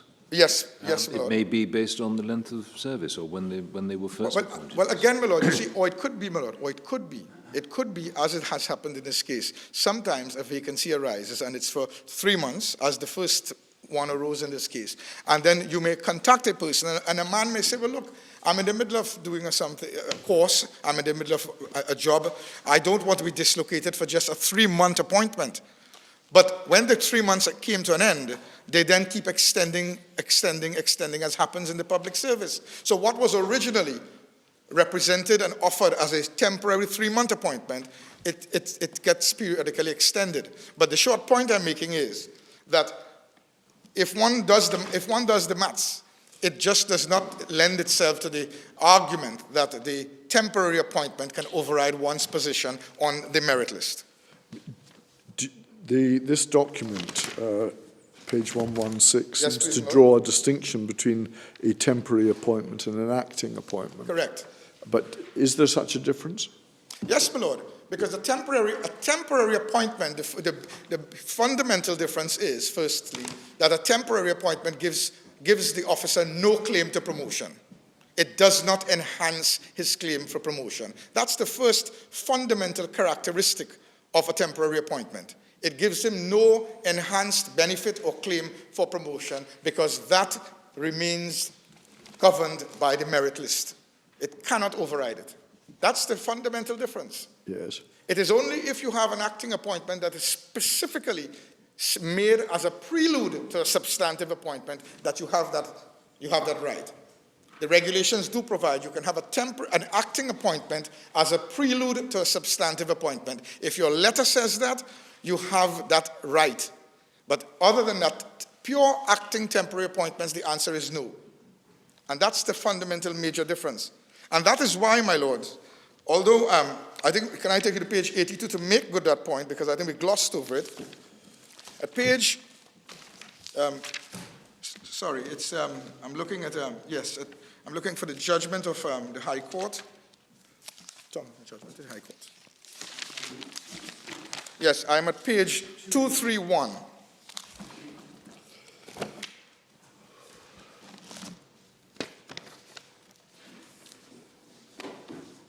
What is the representation that we're concerned with? Was not simply that he visited the office and he was told that it wouldn't give the temporary officers a competitive edge. That's not the representation.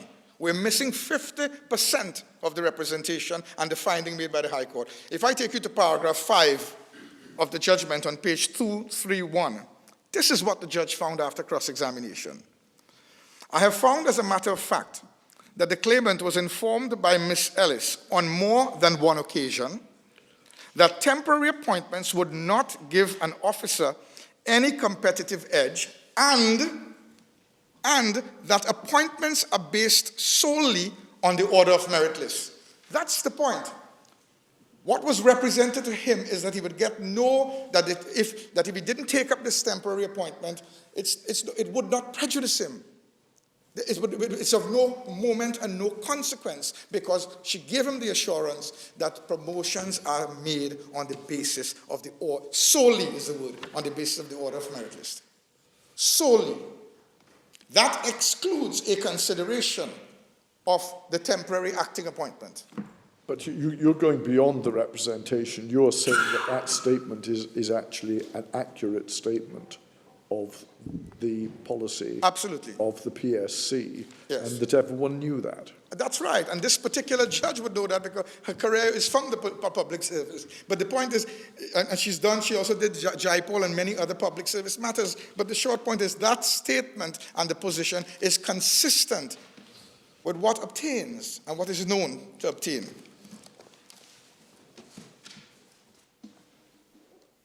So it's not just that the representation was they won't get any competitive edge against him, but that the appointment she gave him the reassurance would in fact be based on the merit list and nothing else. Now, I think, my Lord, I'd like to just take you to page 82 to give you an example. I think my Lord Kerr had asked the question, well, do we have any example of the letters that they give when they make these temporary appointments? Again, that should have come from the Commission, but there are no documents exhibited. But what we do have is an example at page 82 of when Mr. Sahatoo was appointed to act as a road officer too, and it says quite plainly at the bottom, this appointment to act gives you no claim to promotion to the office of road officer 2, at page 82. But it doesn't say that the appointment is to be left out of account. Well, my Lord, I'm citing this only by way of illustration because it's a document from the Ministry of Local Government and not the Commission. The point is that it says it doesn't give you any claim to promotion, but it certainly doesn't say that it will be left out of account when promotion comes to be considered. My Lord, I accept that. And all I can say to that is that evidence can only and ought properly to have come from the bosom of the Commission. It is simply unrealistic and unfair to ask that the average layperson would be able to pry that loose from the Commission, who must carry some evidential responsibility. I mean, that's the plain meaning of the letter, isn't it? Oh, this particular letter, yes, but this is not necessarily the letter the Commission sent to the temporary appointees. This is a letter from the Ministry of Local Government. But it is the closest we'll get. It doesn't matter what the source of the letter is. It clearly conveys to the reader that it doesn't give you any claim to promotion, but it doesn't mean that it will be left out of account. Well, I accept that, my Lord. All I'm saying is it's the closest evidence I could have assisted the board with, so I wanted to at least draw reference to it. Well, thank you very much. I'm obliged. My Lord,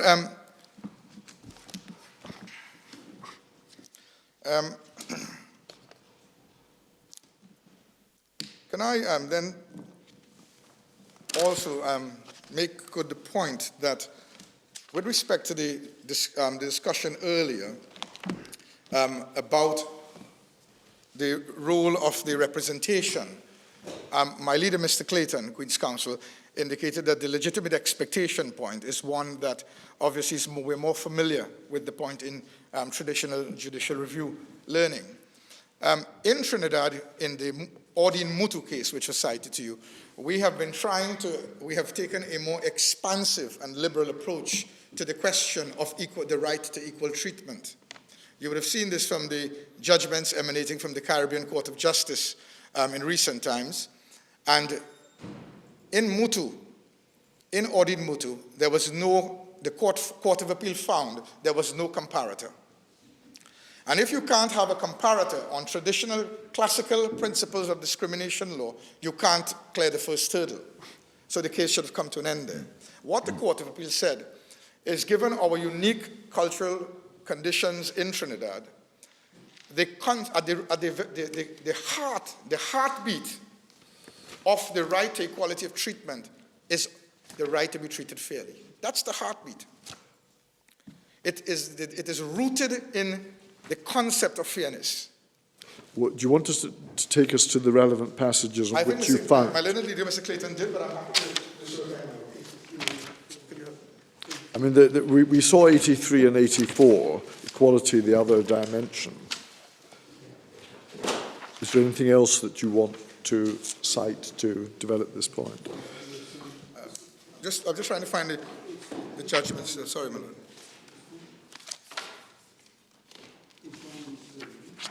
Volume 375. 375.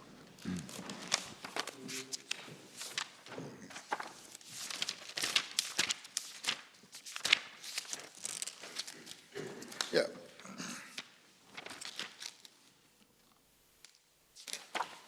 Paragraph? What paragraph you took them to, Rich? Are we going back to paragraph 83 that we were? 83, my lady, I'm obliged. Yes. And, Oh, yes, yes. It's the one that culminates in the proposition, accordingly, like cases should be treated alike. Yes, please. Which looks very similar to what one would expect. Well, my lady, if I may read paragraph 84, it would follow that what was required, what was further required, was a consideration of the constitutional implications of the contention as to the arbitrary and inconsistent application of the regulations towards these posts, whilst other similarly circumstanced persons in the respective fields were treated differently. Unfortunately, the respondent, that is the Commission, adopted a similarly restrictive approach on this constitutional question arising thereon. Thus, the respondent argued that even if there was any breach of the regulations, rather than resort to the Constitution, you should have come by way of judicial review. I think that the paragraph 184 represents the current state of the law in Trinidad, where the emphasis and the accent is on the question of arbitrariness and unfairness that arises as part of the treatment of the individual. Well, these words are so general that we get no real insight into what the court is doing with it unless we understand the facts of this case. But, my Lord, So if you were able to help us by explaining how paragraph 83 and 84 fed into the result in this case. Sure. Thank you. What happened, Ms. Audin Mutu was an Island Scholarship winner, one of our first among the early days of, open scholarship winner from Trinidad and Tobago. She returned from university, she joined the public service, and she scaled the ranks throughout the course of her career in a slow and painstaking manner, as happens in the public service. But when she hit a glass ceiling, because whenever there were acting appointments, the requirements put forward by the Commission for those acting appointments would suddenly change when her turn came. So in other words, it was a case of the goalpost being constantly shifted to avoid Audin Mutu's career advancement. She had no comparator because they had never done that to anyone else. And given the restrictive approach to the question of a comparator in Trinidad at the material time, the High Court had rejected the claim, saying, well, look, where's your comparator? And she obviously said, well, I don't have a comparator because it is the first time something like this is being done to me. It's the first time I'm experiencing victimization. Well, I think we got that point, Mr. As a result of that, the court will have to contend with a case where someone was obviously treated unfairly. There was arbitrariness, but yet still the first elementary hurdle or ingredient in discrimination, i.e. comparator, was not to be found.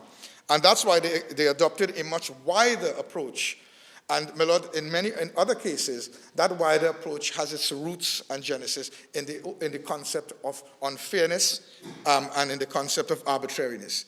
I mean, but it still employs the test of whether similarly circumstanced persons in respective fields would be. It does. I don't think it jettisoned that, my Lord. It's left it, but it's considerably whittled down the height of that hurdle. In other words, what this judgment admits to the possibility of is that the comparator may not necessarily be, the comparator test may not be as strong as it was before. You've got to take it in the round, and I think that the word my leader used was the context.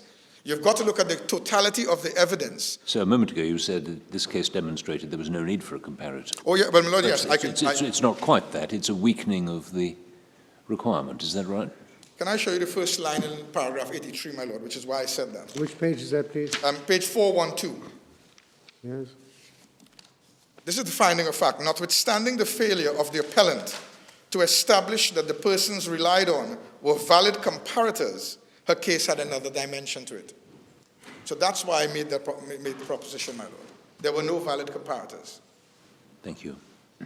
So she fell at the first hurdle. My lords, Yes, and I think we see the conclusion is at 421 to 422.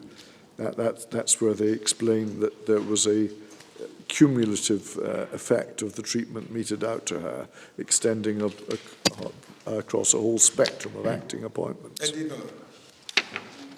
And so they say that this cumulative picture gave smacked of unfairness and arbitrariness, which was prima facie evidence of unequal treatment. Yes, please, my lord. My lord, can I just remind the board that the High Court dispensed with two objections by the respondent, which are not the subject of any cross appeal.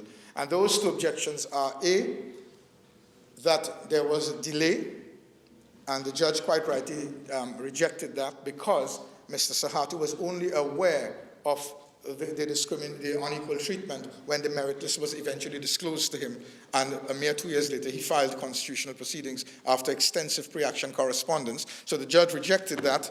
That would be the issue of delay. She also rejected the argument and attempted to torpedo his claim on the basis that it should have been brought as a judicial review. You'll see this from page 232 of the judgment, which is a judgment, and at page 232, you will see it at paragraphs 8 and 9. If I may just ask you to. And in paragraph 8, the judge says, I respectfully agree with Ms. Bagwandine on the issue of delay. No time limit is set by the Constitution. Moreover, Mr. Sahatoo's grievance came to knowledge in 2005. It's actually 2006, but nothing turns on it, when he began his inquiry as to the delay in appointing him as a road officer too. This is at page 232, my lord. Paragraph 8. And then at paragraph, Yes? Yes, and then at paragraph 9, she says, I also respectfully agreed with Ms. Bagwandine that Mr. Sahatoo has had no alternative remedy to a claim for breach of inequality of treatment. There's been no cross appeal from those findings.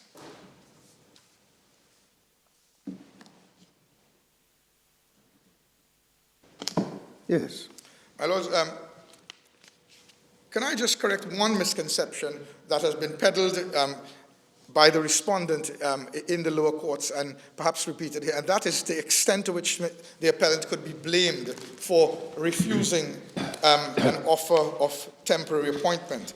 And to make good that, can I take you quickly to page 57. I don't think it's a case of blame, necessarily. Sorry, I don't think it's a case of blame. I don't think anybody was suggesting that he was to blame. But the evidence of Ms. Harding, well, perhaps I should phrase it differently. The justification advanced for his mishap and his misfortune is that he refused enacting a temporary appointment. Mm-hmm. And can I just show my lords what we're talking about? It starts at page 57 of the record, which is where they made the offer of a temporary appointment. And you'll see that from the date stamp, it's the 7th of May, 1990. 7th of May, 1990. Yes. And then I take you to page 60 of the record. Page 60. At page 60, the letter is dated the 12th of August, 1990. So we're dealing with from May to August. Just May to August. And what did Mr. Sahatoo say in the penultimate paragraph? He said, at this moment, I'd like to know what is the present position as it relates to myself and possible employment in the post of Road Officer 1 in either a temporary or permanent position. He confirmed his interest a mere 2 to 3 months later that I'm interested in temporary or permanent appointment. So when Ms. Harding in her affidavit seeks to create the impression that he was consistently refusing temporary offers of temporary employment and he's the author of his own misfortunes, that's unfortunately just not correct. Well, this first document of the 7th of May 1990 was the same day as the first representation was made. This document, the one on page 60, my lord? Page 57, the offer of temporary employment, it's dated the 7th of May, Yes. 1990. That was the same day Sure. as the first representation Yes. that was made to him that it wouldn't make any difference whether he took that. Correct. But by that date, the others had already clocked up 4 years. I know, my lord, but remember, those who had clocked up those years, that he was never given, this is the first time he was ever given any opportunity. Mr. Ramlogan, is that consistent with the trial judge's findings of fact? The answer is no. On the issue of the temporary Rhetorical appointments. question. Well, look, can I just... No, well, please go to them, because I mean, this is not... I want to be shown that this is a legitimate representation that you're making. Well, my lord, I'm Please go to the findings of fact. Sure, my lord. I'm with you.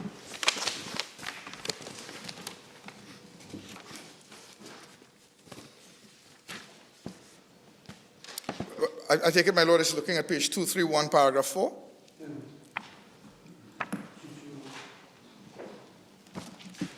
No, these are the findings. There was a finding, I can't... In the respondent's submission, it's page 220, paragraph 6. 220, paragraph 6. I'm obliged.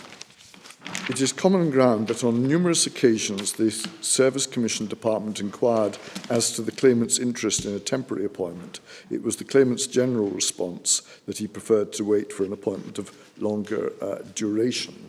And we also have, I think, you were looking at page 57, and you referred to the May and August 1990 Yes. entries.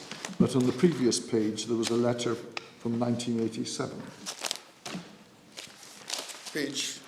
It would be just before 57, it would be 56. Page 56. I wish to refer to your application for employment in the Government Service as Road Officer 1 and should be grateful if you will call at this office immediately upon receipt of this letter, 5th August 1987. I'm not... I mean, that doesn't say it's for... that is not... I just wish to know that is not in the same terms as the letter on the immediate next page, at page Well, 57. again, are you representing to this court that on the first occasion that your client was offered temporary employment was in May 1990? And if so, where is the basis in fact for it? Well, my lord, that's his evidence, my lord. That is his evidence. His evidence is that that was the first time he was contacted and offered a temporary... But that is not the judge's finding. My lord, You didn't appeal that finding. my lord, I appreciate that, Yes. and I won't belabor the point. Yeah. I appreciate that. Suffice it to say, my lord, that, you know, neither in the written submissions, there was no concession on that point. My lord, can I move on? But just before you do... My lady. It's a period of May to... The operative representation is made in May of Yes. 1990. By August of 1990, he is saying, what about a temporary job? Yes. So he's not relied on it at all. Well, no, my lady, I think he was concerned to let them know that, look, you know, he probably had misgivings, but perhaps we can look and see what he says in his affidavit about that. It's SS3. I was really only asking because you'd taken us to the letter at Indeed, page my lady. 50, page 60 of the record. Yeah. Melina, I think the reason for that is because, in part, we'll see it at page 34 onwards. Oh, I see it's SS3 is at paragraph 10. Record page 34. Yes, please, my lord. 34 to 36.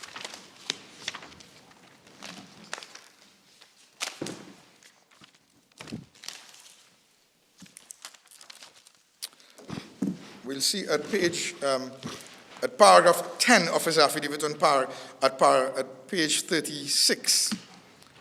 He says, by the 12th of August, I had still not received any response to my letter of the 21st of May. And I sent a follow-up letter requesting clarification as to my position in relation to potential employment. I never received an official response to either of these letters. I had anticipated the offer of another temporary acting appointment for a longer duration and hence sought clarification on this issue. I hence inquired about the status of possible employment in this office, be it on a temporary or permanent basis. So that's the evidence, my lord.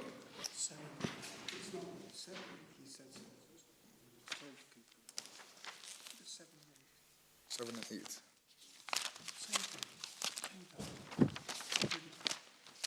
Paragraph 7 and 8.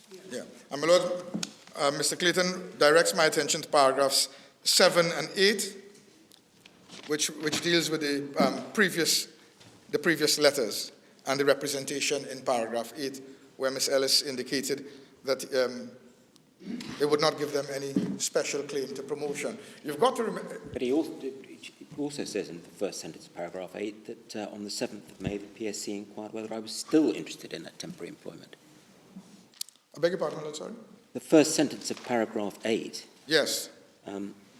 By the letter dated the 7th of May, the PSC inquired whether I was still interested in temporary employment, which suggests that there had been earlier requests about it. Could be more. Does the sum and substance of this argument amount to the proposition that he was not told that the failure to take up a temporary appointment might redound against his promotion? Yes, please. Yeah, right. Anything else? We've got two minutes left, Mr. Ramlogan. Yes, please, my lord. My lord, just at the top of page 35, when he contacted the commission on each occasion, he was told that the purpose for reaching out to him was to update the merit list. And my lord, that has not been accepted by the judge. So what is the point of referring us to evidence that has been rejected at first instance, Mr. Ramlogan? Fair enough. Yep. Yeah. My lord, in closing, my lord, may I just take you to paragraph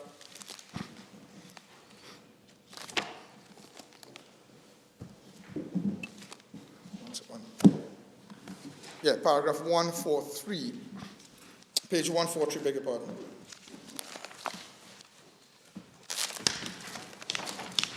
And you will see at page 143 further confirmation about the importance of the merit list, because at page 143 we are told, consistent with the evidence in the Jaipal case, we are told that in 2006, Mr. Sahatoo occupied number 6 on the order of merit list and was offered a temporary appointment in keeping with his position on the order of merit list. My lord, unless I can be of any further assistance, those are my submissions. I'm grateful. Thank you very much indeed, Mr. Ramlogan. This is 143. We'll rise for a few minutes to see about the arm.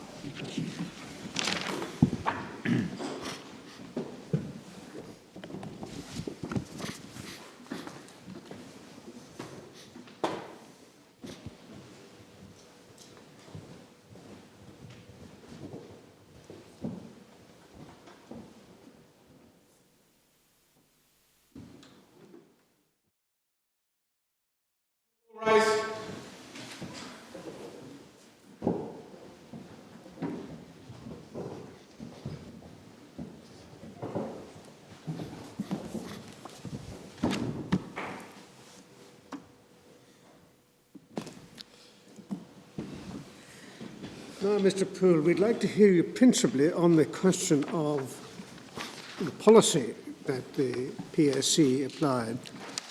The case has been made against you that, in effect, Regulation 12 was applied, whether or not the particular species of employment had been specified under the regulation.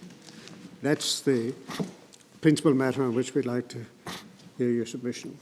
My Lord, I'm grateful for that indication. I will deal with that then. The way I propose to deal with it is to first deal with the statutory framework, which I say is critical in this case. And it's critical for this reason, because it is said in the appellant's written case that the representations in the case were correctly describing the position in law. That's paragraph 33 of the appellant's written case.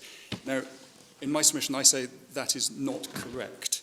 And so that's why I say it's important to go through the statutory framework and understand the statutory framework. Then I will say something about the way in which the statute was implemented in this case. And I think that deals more squarely with legal cares and the indication it's really the policy that you want me to focus on.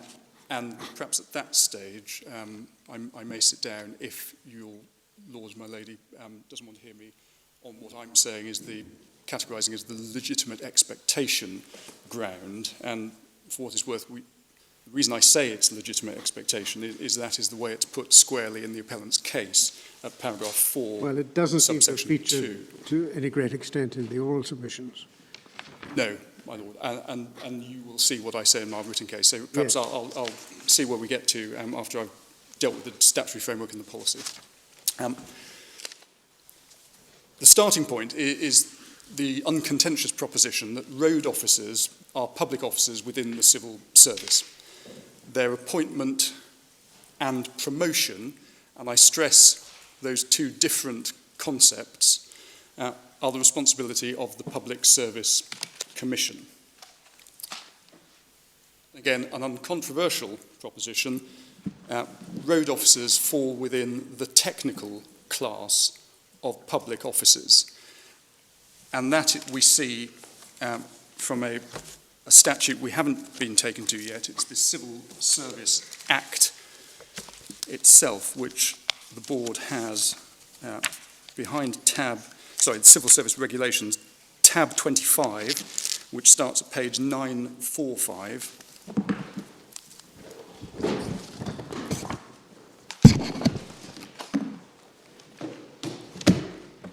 Perhaps just whilst we're on 945, which is the index, looking at how this is structured, we're in chapter 3, part 1, which is dealing specifically with recruitment.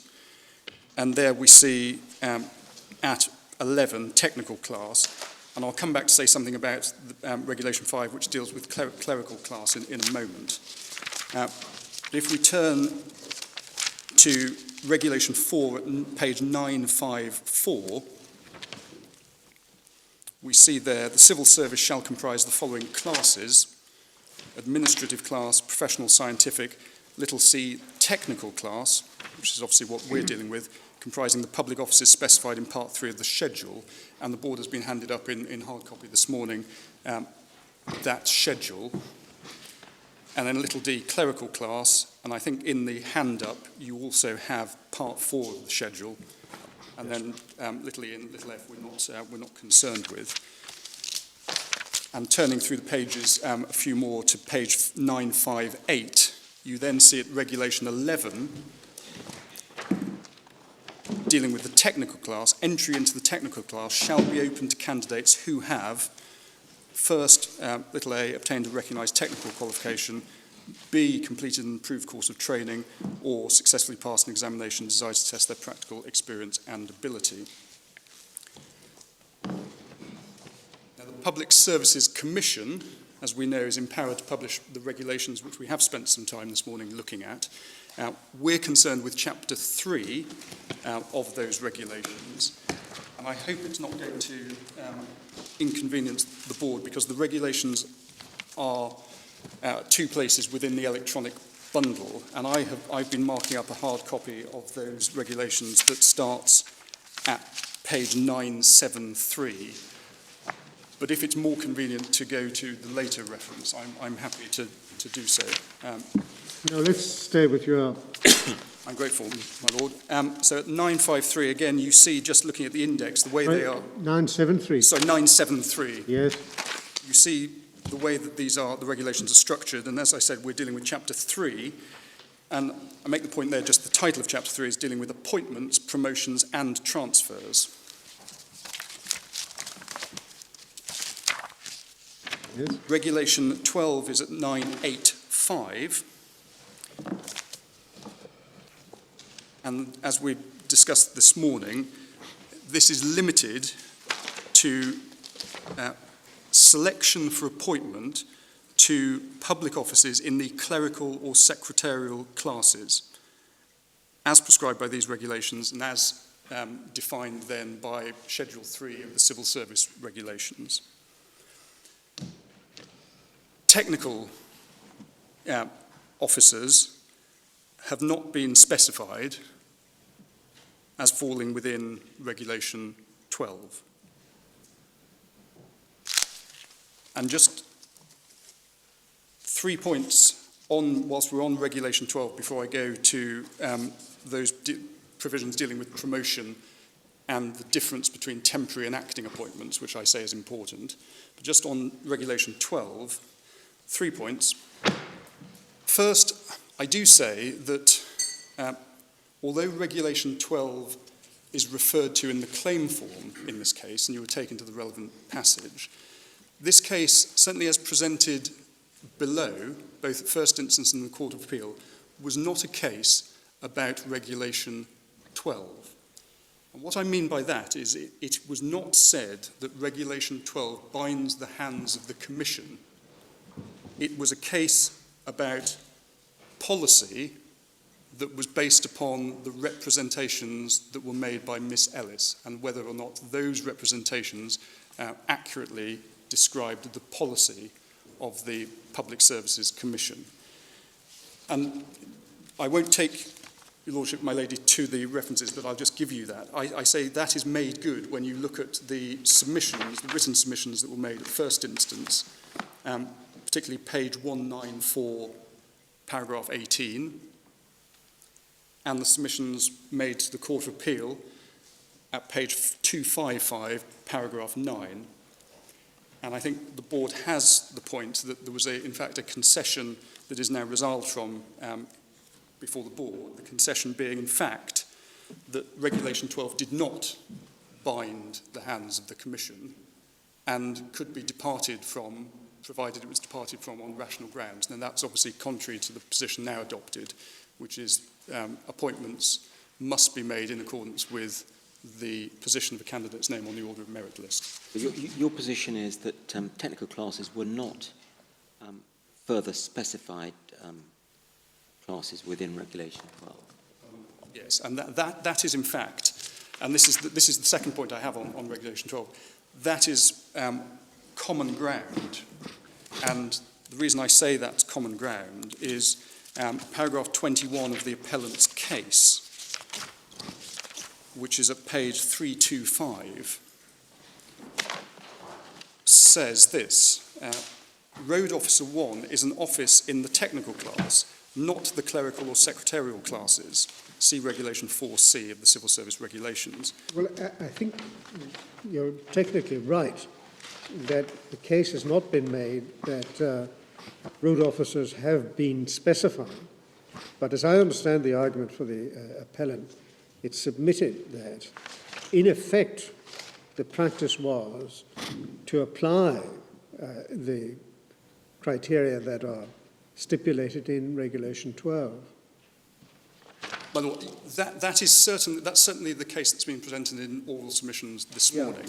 And your point, first of all, is that that's not the way that the case was framed in the lower court. Yes, that's the first of my points. But the second point, just on this paragraph, and it's really the next sentence that's perhaps more illuminating in paragraph 21. 21 of the appellant's written case, page 325. Not only is the fact acknowledged that this is not a clerical secretarial class, but it goes further. To that extent, although it emphasises only, it was not obligatory for the Commission to make appointments to the Office of Road Officer 1 on the basis of examination appointment and order of merit list. So that I say is in fact. I'm not quite sure what that means.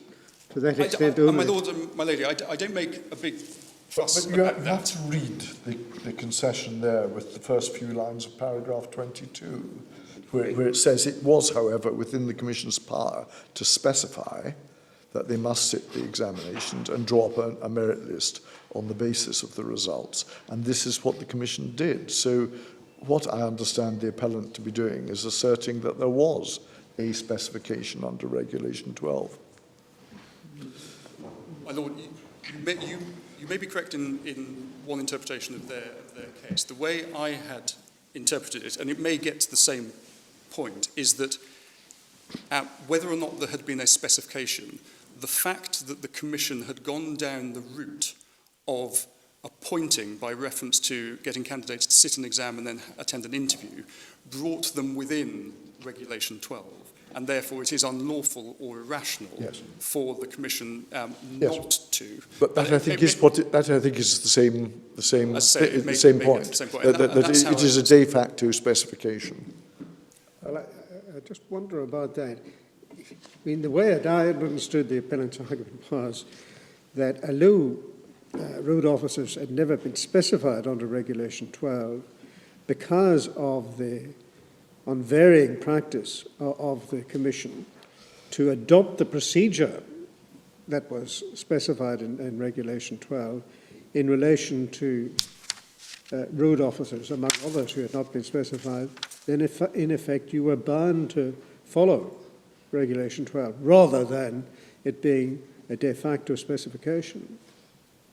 I think my reading of their case was more in line with the Lordship's reading. I think it may get to the same point, Yeah. but I say in answer to that, an indirect answer to that, well, that is not the established practice, and it would be very dangerous for the Well, I think that's the thing to concentrate upon. Yes, and that really leads me to then this third point on Regulation 12, that it is important not to conflate the different classes of public office when looking at the order of merit list.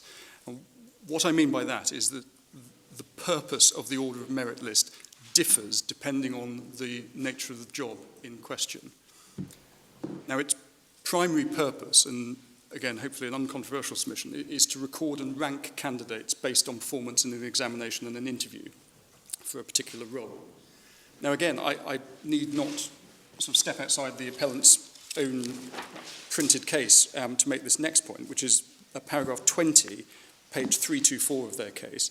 They make the correct observation in my respectful submission that in certain contexts, the drawing up of an order of merit list provides the sole basis for appointment or promotion. And I agree with that. That is a correct statement of the law. And the examples they give, again, Regulation 19, and we've got Regulation 19, it's at page 990. That is dealing specifically with promotion to the administrative class. And what Regulation 19 provides is that when dealing with promotion to the administrative class, it shall be determined by the order of merit in an examination fixed for that purpose. And similarly, although we don't have these regulations because they're not directly on point, but dealing with prison officer 1... Sorry, just before you go to that, motion 2 means or includes appointment to a position in for the first time. So promotion to the administrative class, does that expression include appointment to a position? No, my lord. I say there's an important distinction between promotion and appointment, and I say that because of the definitions that you find. Yes.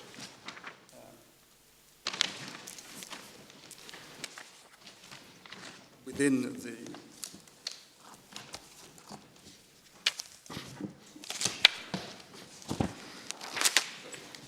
regulations, so 982 is Regulation 2. Promotion means the appointment of an officer to an office.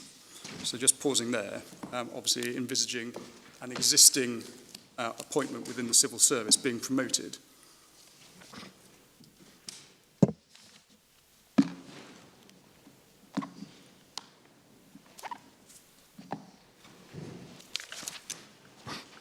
Are we to understand Regulation 19 to be referring to a senior class of civil servant? So there's sort of clerical, secretarial, maybe executive, and then administrative. Is that how it works? Or that's just looking at the Regulation 4 again, of the classifications in the civil service regulations.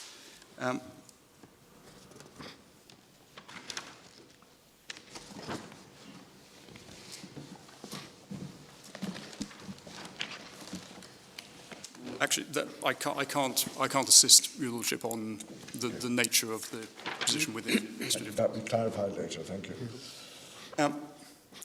And then the point that is also made in Melinda's friend's written case, having made the point about Regulation 19, is a point about Prison Officer 1 appointments.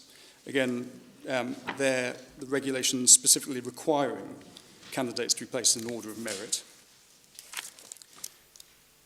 And then Similarly, they say appointments to the Office of Police Constable and the Police Service are governed by an order of merit list. So I say they are specific examples there of where an order of merit list is expressly dealt with in the regulations.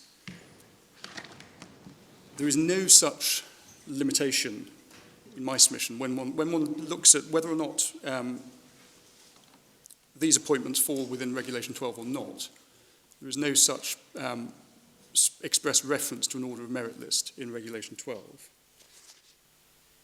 And I do say there's no proper evidential basis to say that where Regulation 12 is not expressly engaged, so where you have a technical appointment for the first time to a position in the technical class of public office, but nevertheless there have been exams and interviews carried out, it is in that circumstance mandatory to appoint in accordance with the position on the merit list.